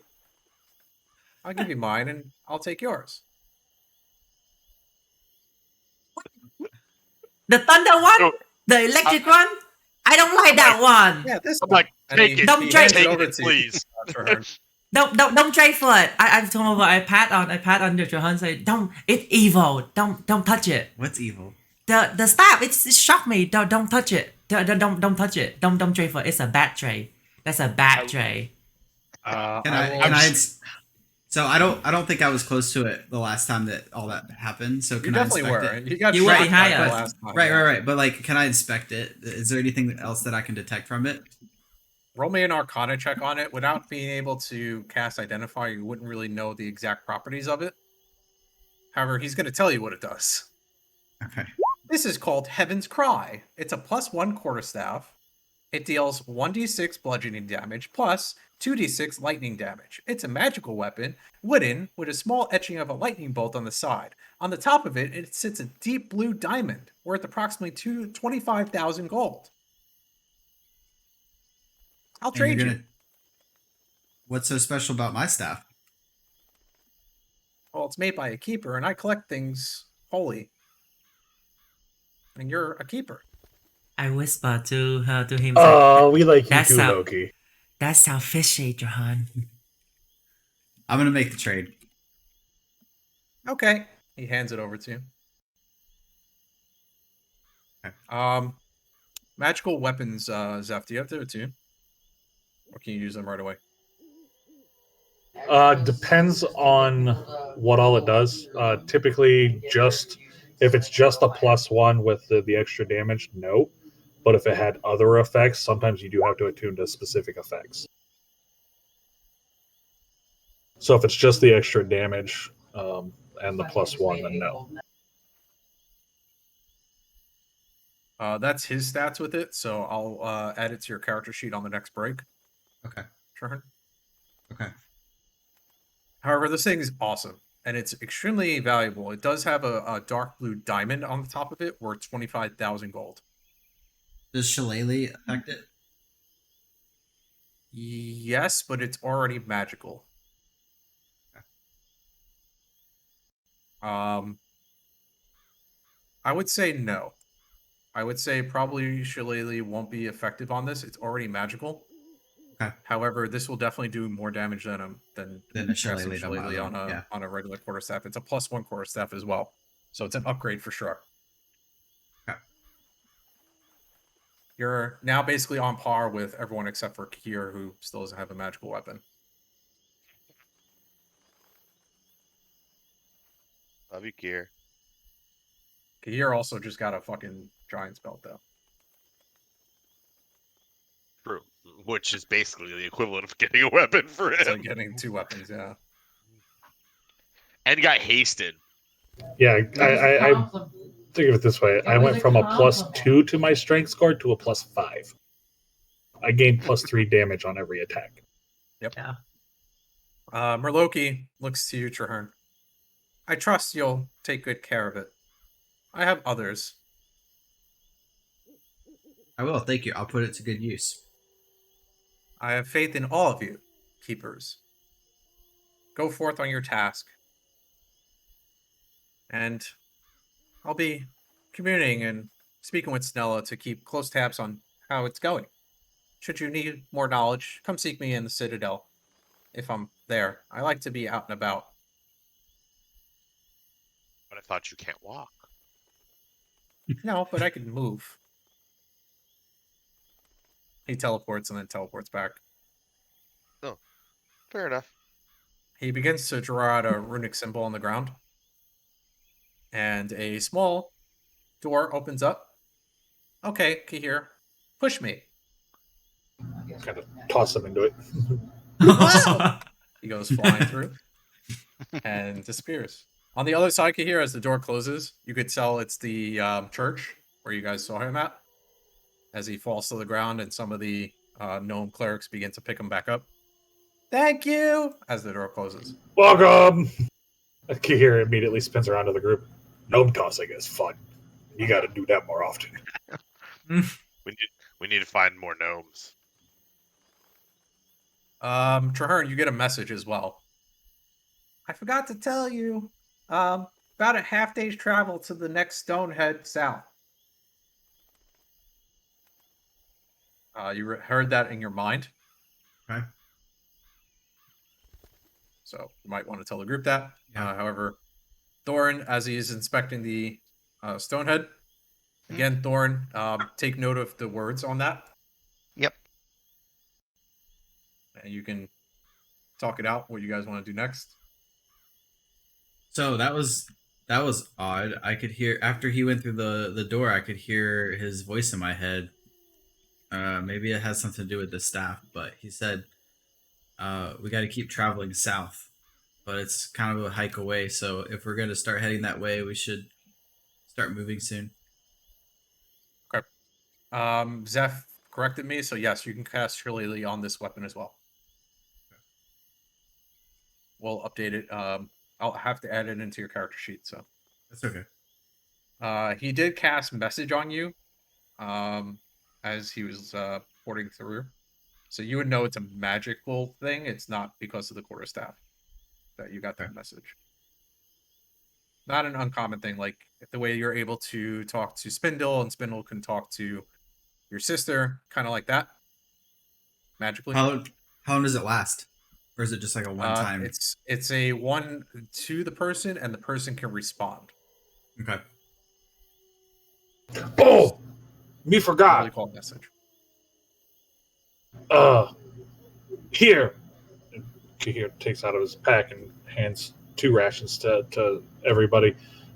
Me make you some crocodile bites for the road ahead, since we got a half-day travel anyway. I figure we can snack on these. Fair. Oh, That thank sounds you. exquisite. Well, thank you. Thank you, Gahir. As we're going, we should talk about the messages on this and see if we can decipher anything else coming from here. You know, looking at it, I'm taking it as we're the keepers, right? So history is preserved by keepers and angels. They reference the angels being a part of, or not angels, but the gods being, heard through our stones. So maybe angels can be as well. What stones? Here has big The- stones. The stones to close the portal. Oh, those stones. But intruders and unworthy beware. Are we considered worthy because we are keepers, or do we have to prove ourselves? Do we have to fight a giant titan? Let's find out. Well, if their message on this Stonehead, maybe messages on all Stoneheads.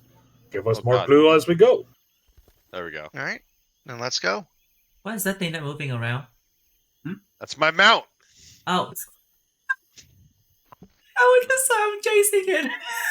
I'll officially Wow. add it in if you're going to cast this quite often, Balance. Oh, my once I Officially God. cast add it it, It has as a a Once- thing five, for you. five once I speed. cast it, it doesn't disappear. So unless it Oh, dies, or oh I my God. dismiss it. It looked like a rat from far away. So funny. I made it like silver and black. No, no, no. When you zoom in, it look like a horse, but when you zoom out, it look like just a mouse. Yeah, so Valence, tell us Right? how this looks as you're doing this. That was actually something I was going to actually talk to you about because I can do other animals technically, and I kind of wanted to do like when I'm in one realm, it summons as one thing. When I'm in the other realm, it summons as another. Yeah, tell me what you're summoning.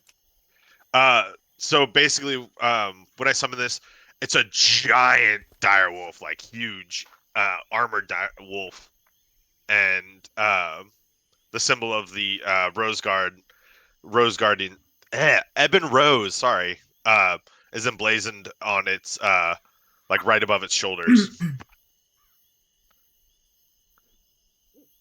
So it'll be a wolf here and then a war horse back in Terra.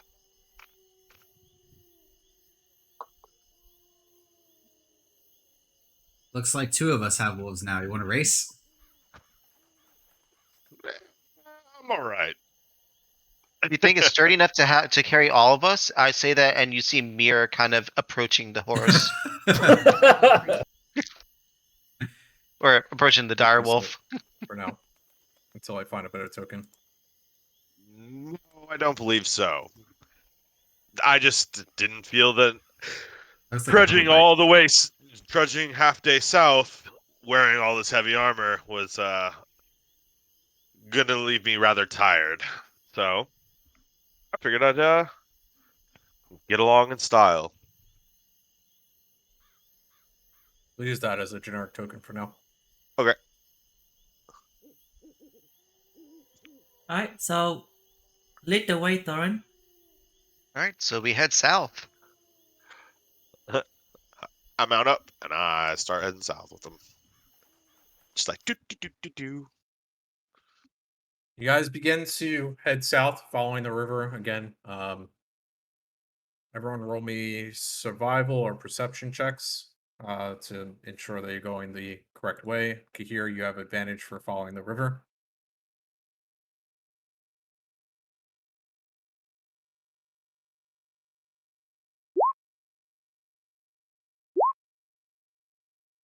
Doran sees all. You guys are successfully able to dodge out of the way of any vicious animals that would be blocking your way. Kahir very successfully, along with Traherne, can pretty much say, okay, yeah, we're still going south. Even though the river kind of bends and turns and comes up and down again, it still flows south. So even though you guys would be like, oh, wait, this isn't south, Traherne and Kahir are saying, no, let's keep following the river. It'll go back south again, and you guys continue going down. So you don't get lost going, west or anything like that. You continue to follow the river south. We'll go to another break here while I add in the new magical weapon for Traherne. And then we'll come back in 5 minutes.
All right, welcome back.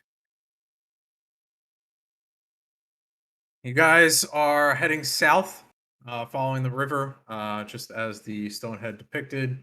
You guys are continuing to head south. As you guys continue to follow the river down, comes to about maybe 4 or 5 hours, you guys can begin to see the sun come back up. However, it's still quite dark. It's now the early hours of the morning. And as you guys are continuing down the river begins to kind of, well, everything around you begins to get a little bit foggy. A thick fog begins to surround you guys as you're continuing down the river.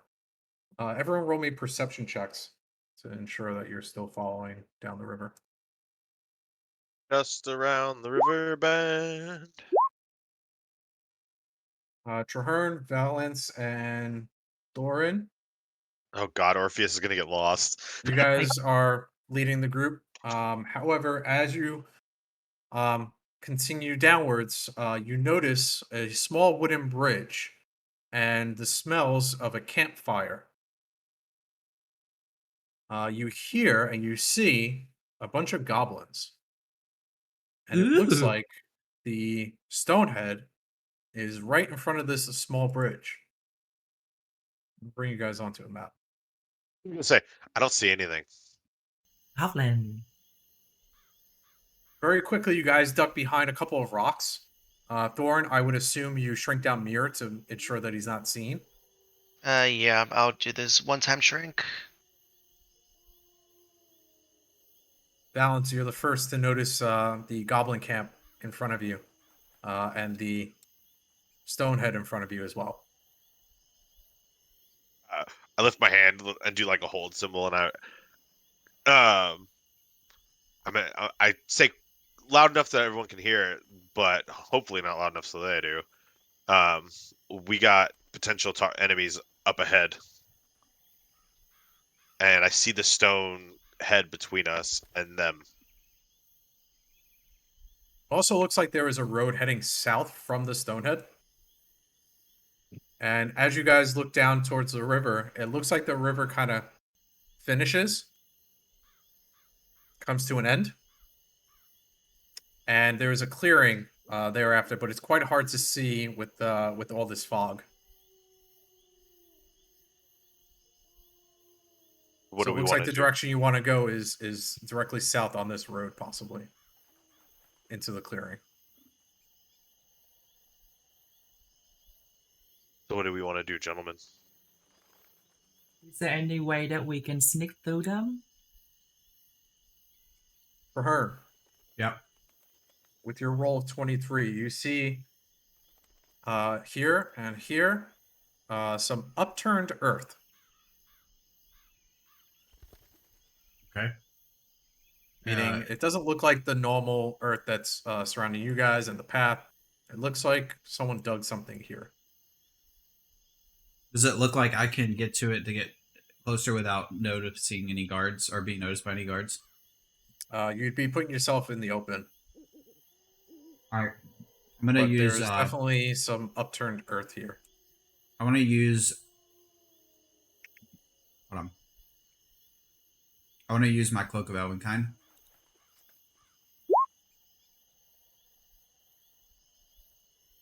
Okay.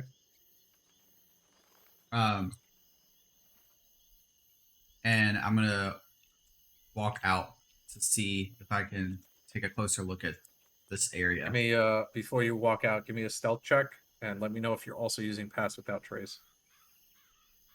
Is it stack? I can stack it. Yeah.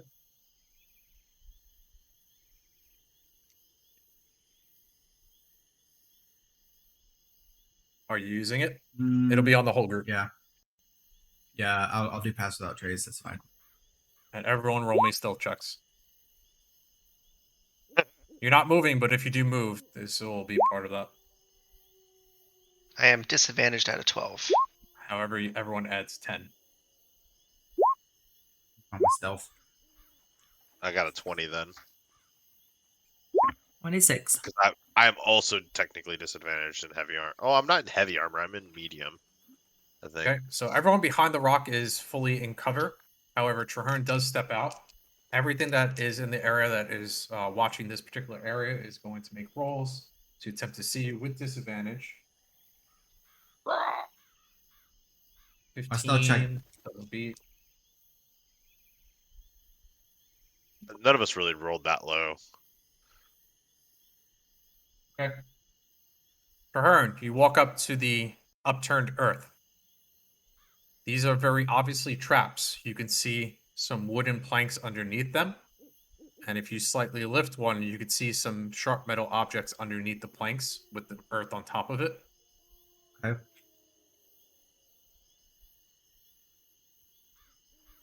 I'm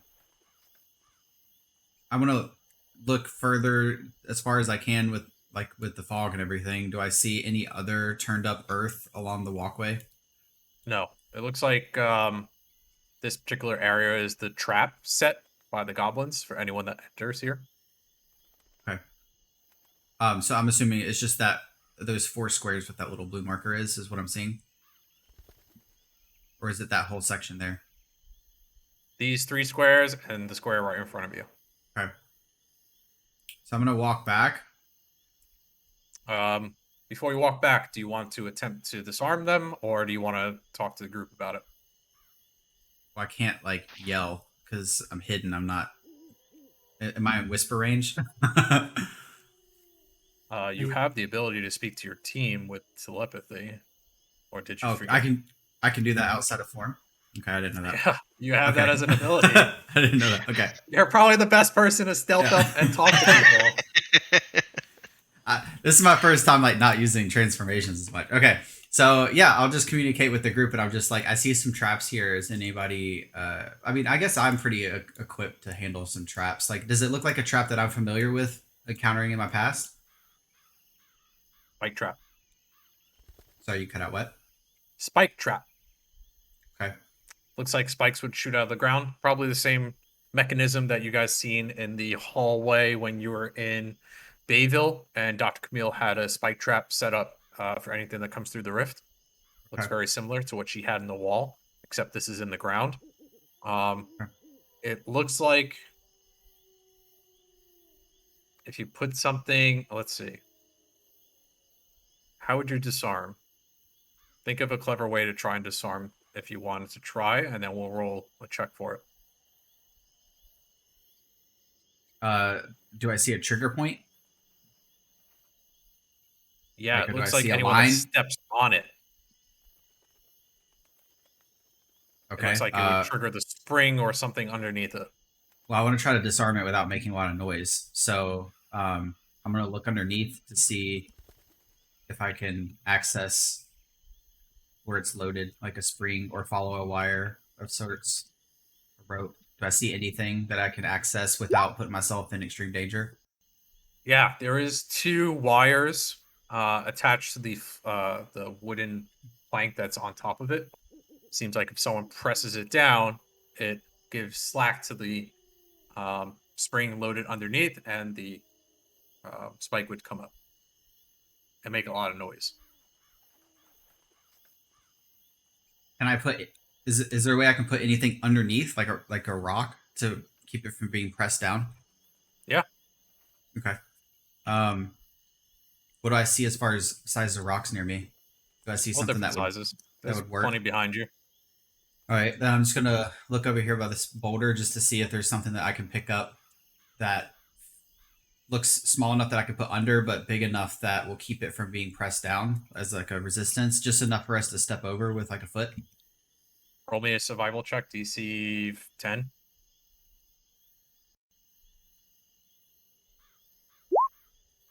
Yep, plenty. You find 4 big or 8 big enough rocks if you want to put 2 on each to disarm these traps so you guys can step on them and not trigger. Okay, I'll do so. Roll me a sleight of hand to see how well you set these up. Yeah, not too bad. You don't make any noise while doing so as well. Okay. I'm gonna I'm gonna actually reveal them on the map. Okay.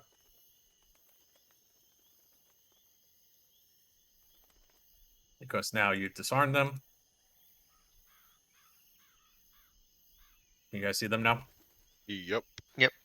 I'm gonna telepathically tell the group that that I had saw those traps and I was disarming them. They kind of watched me disarming it from a distance, and that that under the cover of darkness, we're safe to proceed.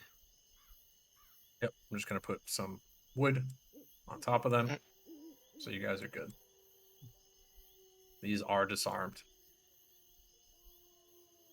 But I also say like, Orpheus, you're coming out. I thought you said we're under stealth.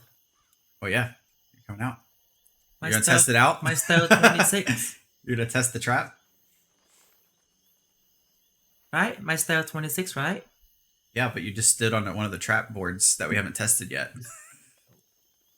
So, Trahern, did you talk to everyone, or are you just talking to Yeah, one person?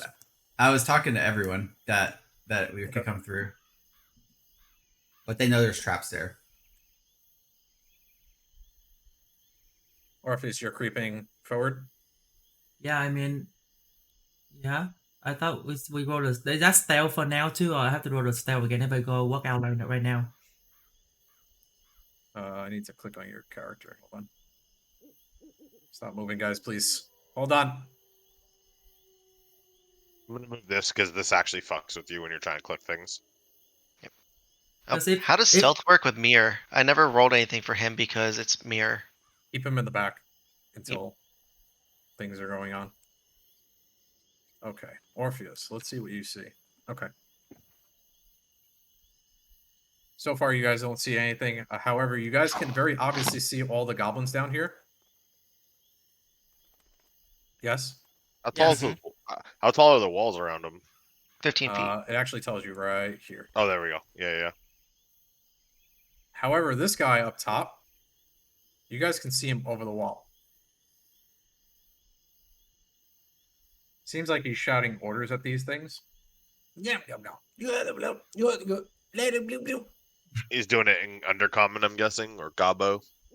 Yeah, some type of language you guys don't speak. Yeah, because everyone had to be celestial. Oh, right. Let's do this shit.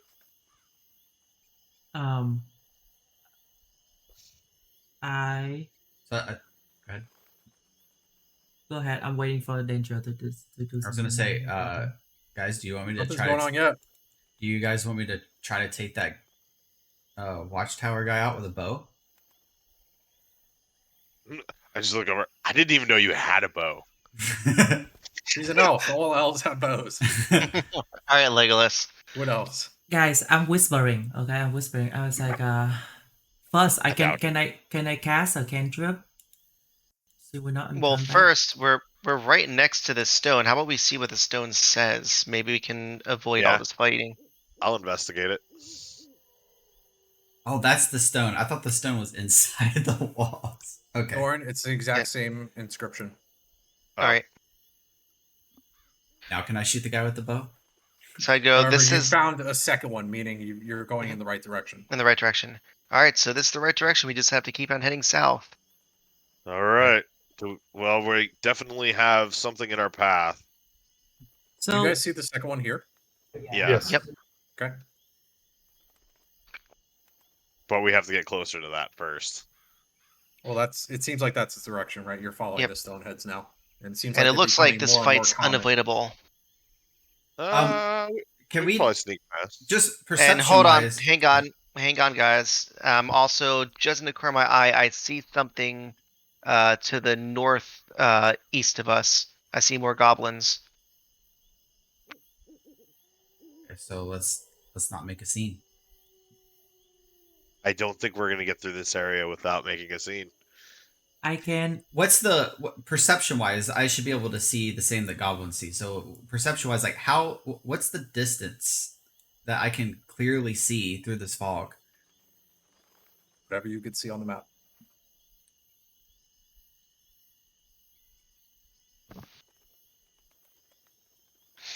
I'm basically, so you guys have entered into this camp. The goblins haven't noticed you. If you are going to encounter this fight, you have what we call a surprise round. Alright. Meaning you guys will all be able to go first before the goblins, before the initial turn order starts, if you want to encounter this. If you totally want to fuck off and backtrack and get out of here, that's totally up to you. That's what D&D is about. I have a question. What is the rule as in like if somebody invisible, like when you go back somebody and attack, do you get a stealth attack as well? No, Like you're not bonus? Do you lose all of your Yeah. stealth bonus? So the invisibility just give you a surprise attack, basically what it is. Right now, everyone has a surprise attack if you guys got into a fight. So If there's no everyone's point of me basically readying going themselves. invisible. There's no point me going I mean, invisible. if you want to do get that. to a different spot without someone noticing you, probably good to go invisible. Meaning, like if you wanted to go all the way back here for some reason and shoot lightning bolts from back here or whatever you're shooting, that's up to you. Okay. Or get into the camp and take out the guy standing on top. I mean, you're also a caster. You can cast invisibility on someone else, though. I can only do. All right. Well, we have to check out the stone, guys. So, I mean, It seems like the stones all say the same thing, though. But Yeah, the this- stones are leading you in the path of, the largest South. shields the way, basically, right? They're leading us south right now. Which means we have to go through this. can we cross the We river can- and come back? Like, and cross over later? Who's to say we can go too far south and run into something else? Who says it doesn't make a hard east on us when we are walking down the river? Or if it's too deep to cross down south? Yeah, we're wearing heavy armor. Me and Thurin are gonna die. Well. Oh. Uh, Whoa. what- Whoa. What? Oh. Guys. Traherne picks up a very small pebble and kind of throws it at the towards the wall, opposite. I'm moving towards this 19. goblin. Traherne's gonna throw a stone over here that hit the wall to make kind of a noise, but a tiny pebble, just to make it suspicious, just to see if it draws the attention of this hobgoblin that's next to us. Do I need to roll anything? If we do that, the surprise round is gone. I'm just giving you that heads up now. I want my gonna go surprise into- round. Oh, okay. to Then no. initiative. Mm-hmm. Then no. However, the hobgoblin is patrolling, and he's now moving in your direction. I'm To going the straight for the hobgoblin. Yeah. I'm gonna shove Mir. So Mir's gonna just come like bum rushing down to protect Thorin, and he's gonna go right to here and just go large, just to be like a barrier between everything. Does that get rid of our surprise round? No, so you guys will have a full surprise round. If you Okay. guys are going into combat right now, just let me know if that's the case. And Do is we run everyone this- prepped and ready? I'm gonna. So I need to tell you from ready to action then. No. You guys will have your own turn. When I say prepped and ready, meaning once Valence charges, then we start. If you guys want to cast anything right now, you have the opportunity to do so. For example, Shillelagh. We had a caster, Mage Armor. Can I? Whatever you want to do. But I can't cast an offensive spell, right? If you do, it starts the combat. Okay. And it Then seems I like Valence will- wants to start the combat first. All right, then I'll put Shillelagh on my quarterstaff. On your bow or your quarterstaff? Oh, I don't think I can Shillelagh a bow. It's not in the description. Is it melee only? I think it's any weapon It says a club or that's- quarterstaff. Oh, okay. made out of wood. I mean, he doesn't have a composite compound bow. Oh, just kidding. I did my initiative roll. So is the surprise round because we're stealth or because we saw them before us? They saw us. So you guys are a surprise round because number one, you're stealth. There's perception checks have failed to see you guys. And they're not expecting anyone to come through. The expectation is that anything that triggers the trap is what they're attacking. So they would have a surprise round on you if you triggered the trap. which you were successful in identifying the trap and disarming it. I'm going to roll some initiatives for everything that's here. However, you guys will be able to go first. Sound good? Yeah. Geared up. Is that right? Zeph? Yeah, that works. I rolled a 20 for initiative. Do I get to attack twice? You're attacking twice anyway. Oh, I didn't. I'm not in the turn. Let me roll again. Hold on.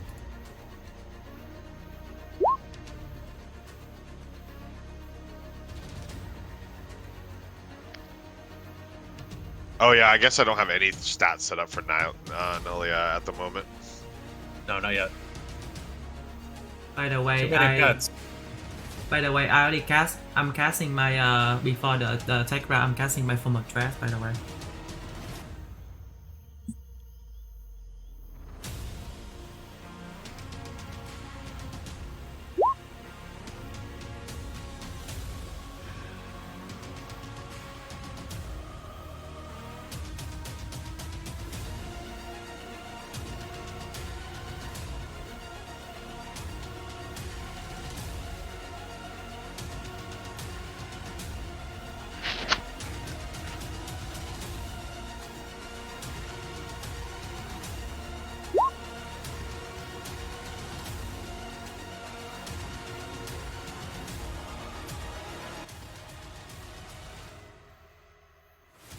Well, that's not good.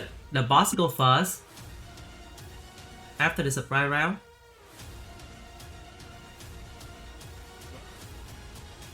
Too bad I used my number. All right.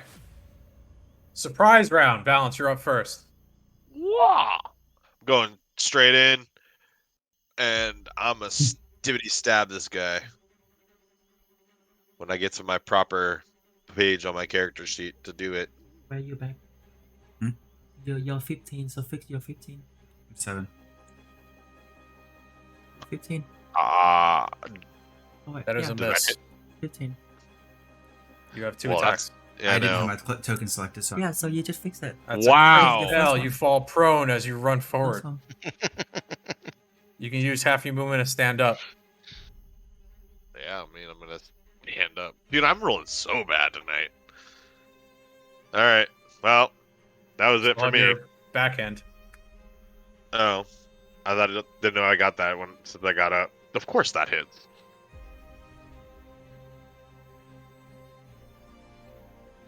Five bludgeoning damage. Oof. You guys hear seems to really hurt this thing. I cracked him in the dome. Seems Thorn, like it- you're up next. it seems like it did hurt or it didn't hurt him. It did. Okay. These things don't look too strong. So I'm gonna take a few steps forward, and I'm gonna go ahead and just take my sword out and just point it directly at the hobgoblin, and use my where is it? Sacred flame on him.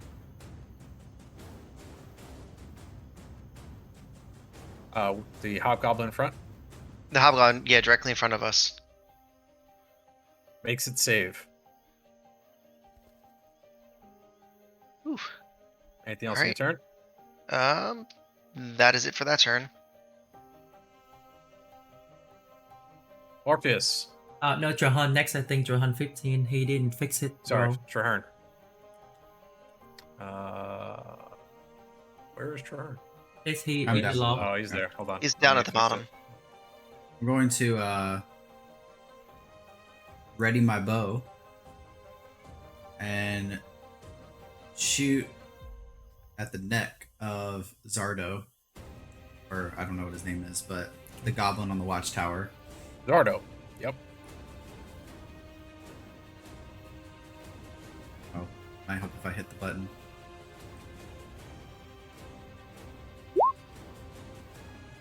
Eight. 8 is a miss. Right.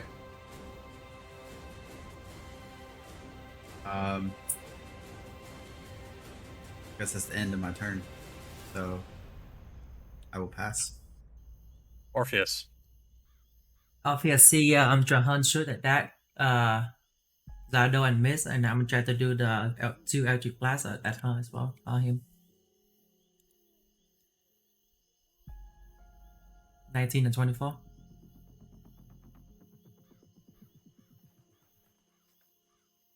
Hang on 1 second. You scroll down. I was just setting it to you so I could use that if you wanted, but or I could just leave it out.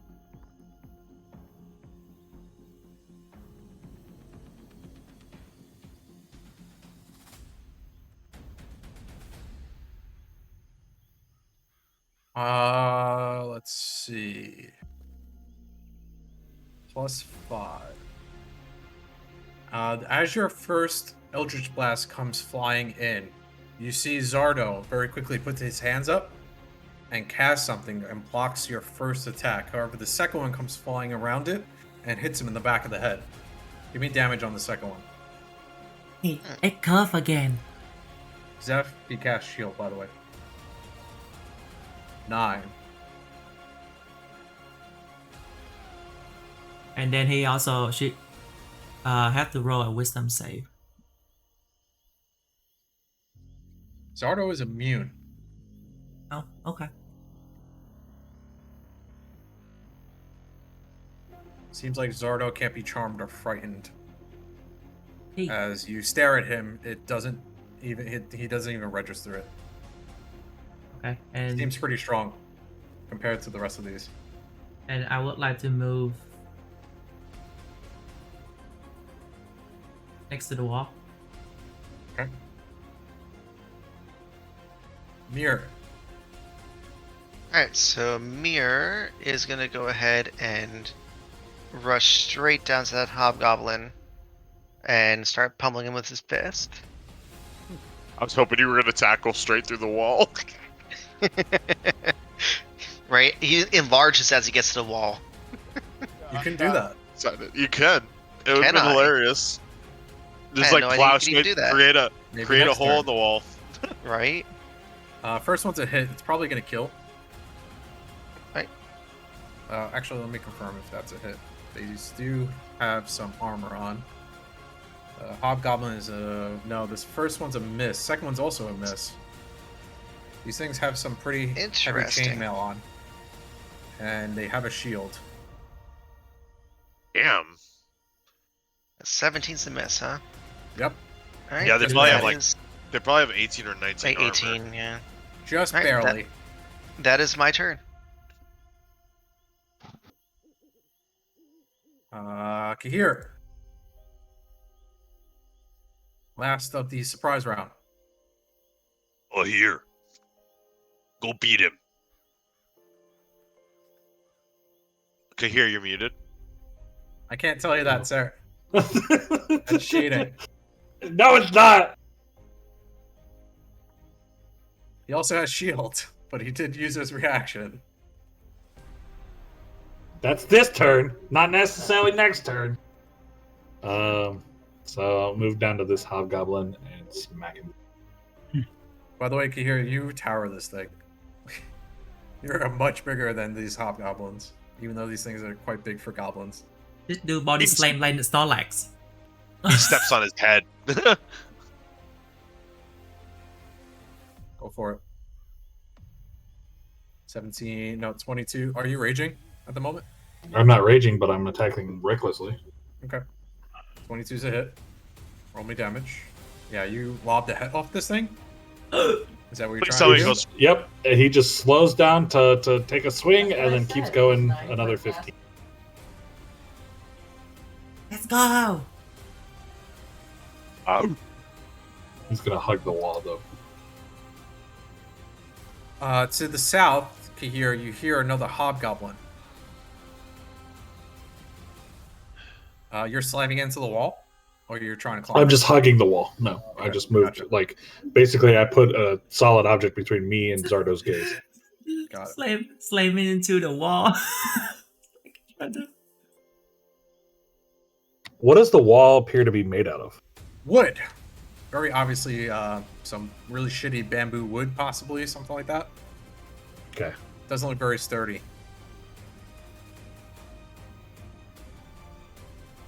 All right, back up to the top. Zardo on the first official round begins commanding orders to the goblins and shouts very loud. And let's see, what does he want to do?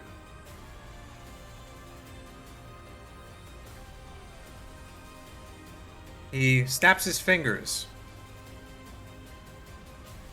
And who's in range?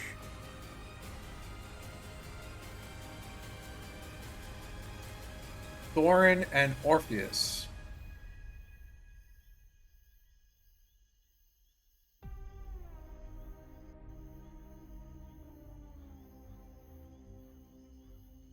I have to keep track of his spell slots, so bear with me.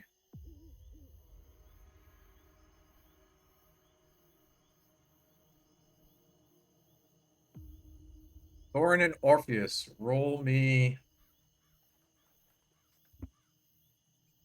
wisdom saving throws. Must be to 15. 18. 16. Goddamn. You both are not paralyzed. You guys feel the effects of some type of spell trying to take hold of you, freeze you in place, paralyze you, but you very quickly shake it off and resist the magics that were being cast on you. The goblin, where is this guy?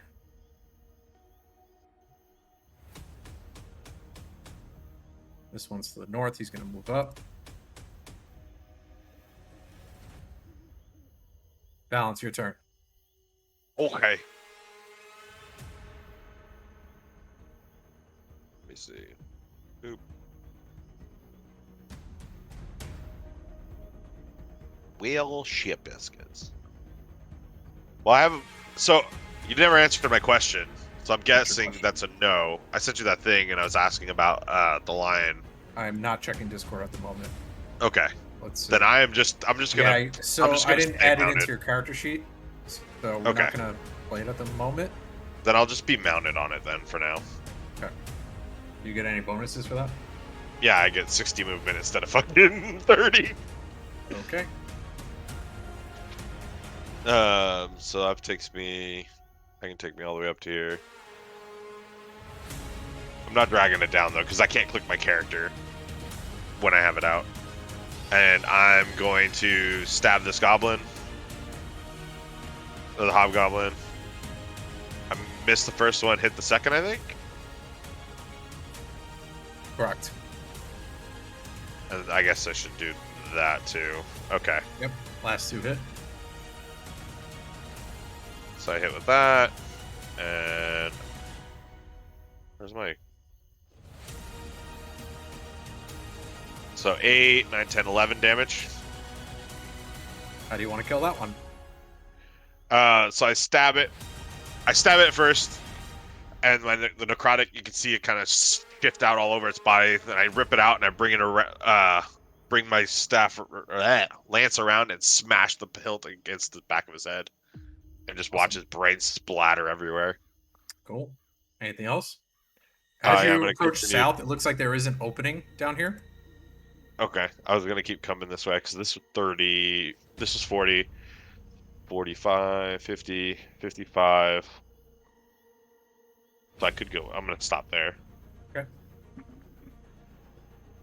Lauren, you're up. All right.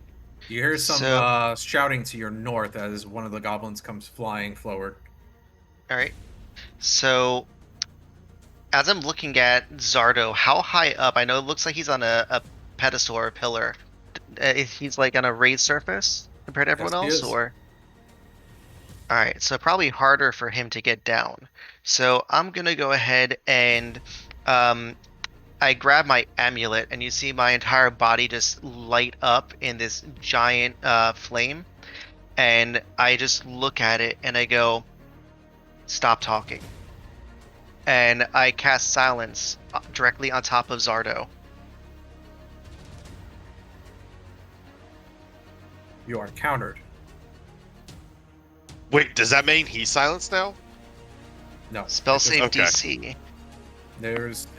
Yours is level 2, correct? Level 3. It is a what? Silence is a Oh, level yes. 2 spell. Okay. Correct. So it is instantly dispelled. Am I playing that correct, Zeph? Sorry, what was that? Counter spell on silence. Instant, no checks required. It's countered, correct? If it's higher than or meets the level, yes. Counter spell's level 3. Silence is level 2. Then yeah, no checks. Okay. You wanted to make magic? How about that? Right. And that is my turn for him.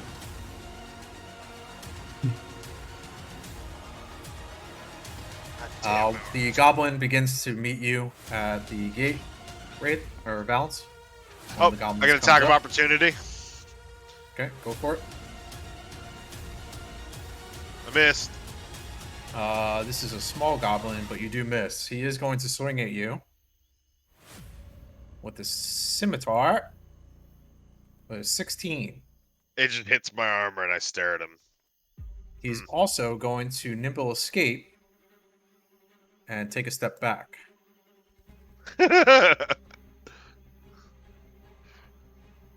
Trahern, it is your turn. All right. So, Trahern. does Trahern, something- before you yeah? start, you hear in your mind, Spindle. These are goblins, aren't they? Let me out. I want to bite them. They killed my family. I need to kill them. Okay. That counts as an action, though, right? So What did we say with it? I can't remember. I think it was. I know it has its own charges, but I can't remember if we counted it as. I've never summoned it in the middle of combat before. I've only summoned it before. So if you yeah, want to we'll just say make it's the an rule action. now, it's an Say action it's in an action. combat. Yep. I'll just say, I understand, Spindle. Just give me a little bit longer. You'll have your chance. And I'm going to do something different. Thurin's not really sure what's going on. Just a quick question. I know there's fog, but what's the weather condition like? Like, is it stormy or is Nope, it clear normal day. skies? I mean, there is clouds. Okay. So But I'm it's going to. still early morning. The sun's just about to rise. Okay. So, Trahern slams his quarterstaff on the ground, kind of like kneels down, and his hair starts blowing. And everybody in the party just starts seeing like these big vortexes and clouds starting to form in the sky that weren't there before. It starts getting very windy, and there starts to be like some heat lightning crackling in the sky. And I'm gonna cast Call Lightning. And the way this works is so the clouds that are spinning kind of center over Zardo, and a depiction or like a what am I trying to say? Like a ghostly looking figure that kind of resembles the goddess Letha appears and shoots an arrow into the sky, and immediately a lightning bolt shoots down on top of Zardo.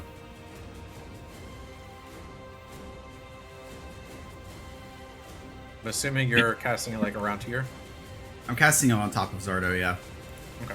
So I'm just gonna put it like right here, just so it's not obscuring anything else. It's okay. Yep. So, Dex saving throw. yeah.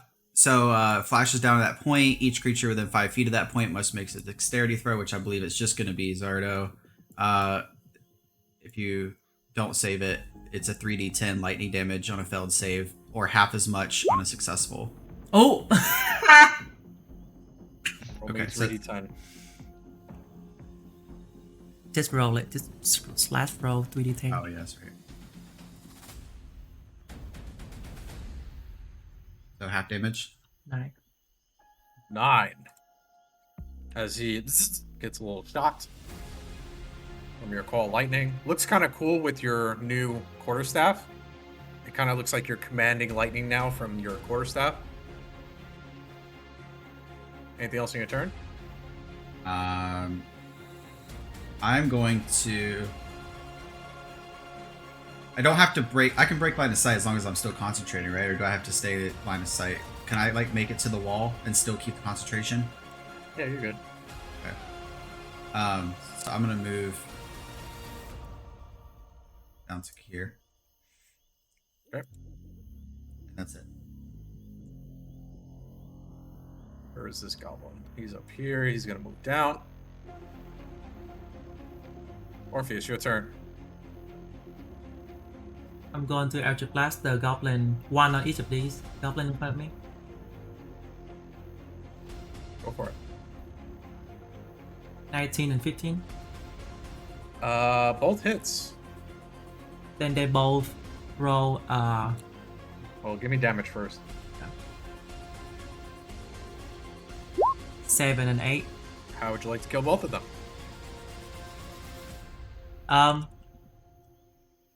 It just go through them and then like puncture them, I guess, like in the head. If you let me do that. You Cool. see like the head get exploded. Both of them. Hell yeah. Anything else on your turn? You have movement still. I would like to. Can I climb up the wall? Is the wall slippery or wood? Seems very shittily made. Oh. Never mind. I'm gonna You move kind of down. push on it, and it kind of gives way a little bit. Fucking goblin. Alright, I'm gonna go down here, and then that's 15. I'm gonna move my max movement 20 right there. Okay. That's the end of my turn. Your turn. All right.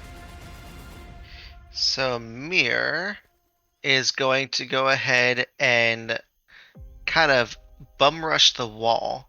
And how long has this like the before the fight plus this has been? Like about how many minutes? Has it been close to 10 minutes? No. It's 2 been... turn. So like I mean 12 like seconds. with the sneaking and disarming the traps and everything and all that before. But yeah, I was gonna try to bust hole through the wall, and hopefully Mir's enlargement timer expired as he did this. You can also cancel it. Does it take an action to cancel it? You could do it as a reaction if you'd like. Yep, so as he's literally about to hit this wall, he enlarges to his full 15 foot size, and he just busts right through the wall. There's Going now right a to 15 foot can't say 15. It's 10 feet across through. So it's basically these two squares right here. Oh, then Johan is like literally right in the hole. Right here. actually right there would be his From here to max here. distance because he can't get to Zardo. So he'll go ahead and start smacking at that closest goblin because it's the only thing he can do. Go for it.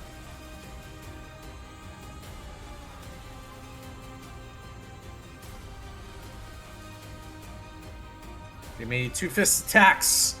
2 fists. He said. Damage. Give me damage on both. How do you want to kill it? Same as before, he literally just takes his fist and he does the first like left upper, like a left crossover at his face, and then he takes the fist and he goes straight down to the head, just pushing the goblin directly into the ground. And then he turns his attention and just like dead staring at Zardo. Cool.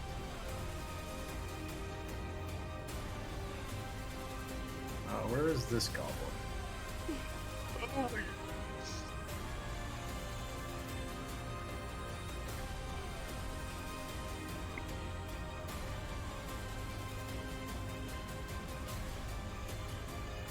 Oh, he's up here. He's gonna move down. Okay, here, your turn. You now have a wall next to Traherne into the base.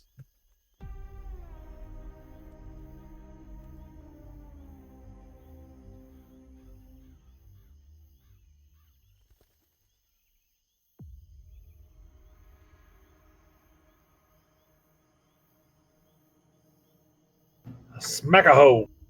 Rushing through the wall, coming through, jumping into this goblin. Yep. Go for it. Came in. As he Like comes a in and he starts running down, he goes, "Here's guy here." Roll me damage. Let's see. Is that enough? That is literally just enough. How do you want to kill this first one? Again, just kind of just passing through. He just swings in, lops off the head, and passes on through to the other one for the hilt. God damn. Literally enough again. Oh my god. So he comes in, lops the head off the one, and then just in this like kind of sidestepping, like almost jujitsu move, he spins the glaive around and just pokes the eye out from the other one and ends up going through the head. Holy. OP. Anything else on your turn? Nope, that'll be it. Alright, so all these goblins here are dead.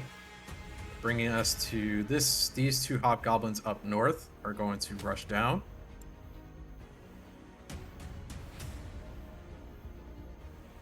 And that's the end of their turn. They use their full movement plus dash. Zardo is going to clap his hands, and the ring of fire around him begins to grow.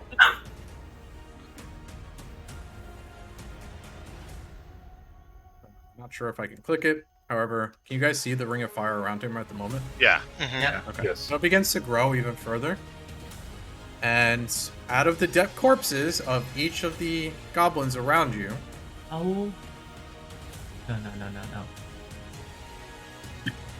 I'm going to delete them and put in new tokens. I just got to do it one at a time. Bear with me. This is going to be the end of the session as you guys see the goblins come back to life, however, ignite and become some new demon things. They look like goblins on fire, is basically how they look. Can I have a question? You can I have a question. Here's- What? How does a counter spell work? Can I counter that spell? Is that a spell that I can counter? It is a legendary action. Never mind. That's a nice way of saying no. One there, one there, one there, one there, Take me to one there, the one there. I need another one. Friday night. One there. I think that's all the dead goblins at the moment. Shop in your night.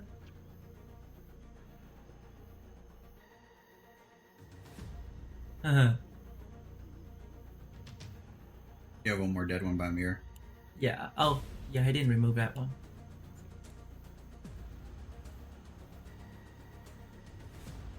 And I have to add in all their turns. So 1, 2, 3, 4, 5. Let's do it from the bottom.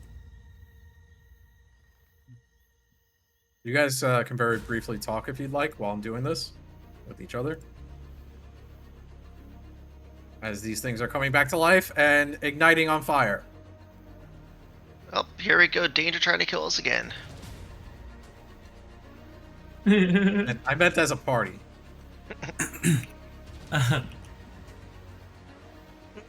It's the Nomus serial over again. I blame Morpheus. How is it on me? I didn't do anything. I'm just saying, I didn't encounter this many demons before I met you. But you also not on Terra.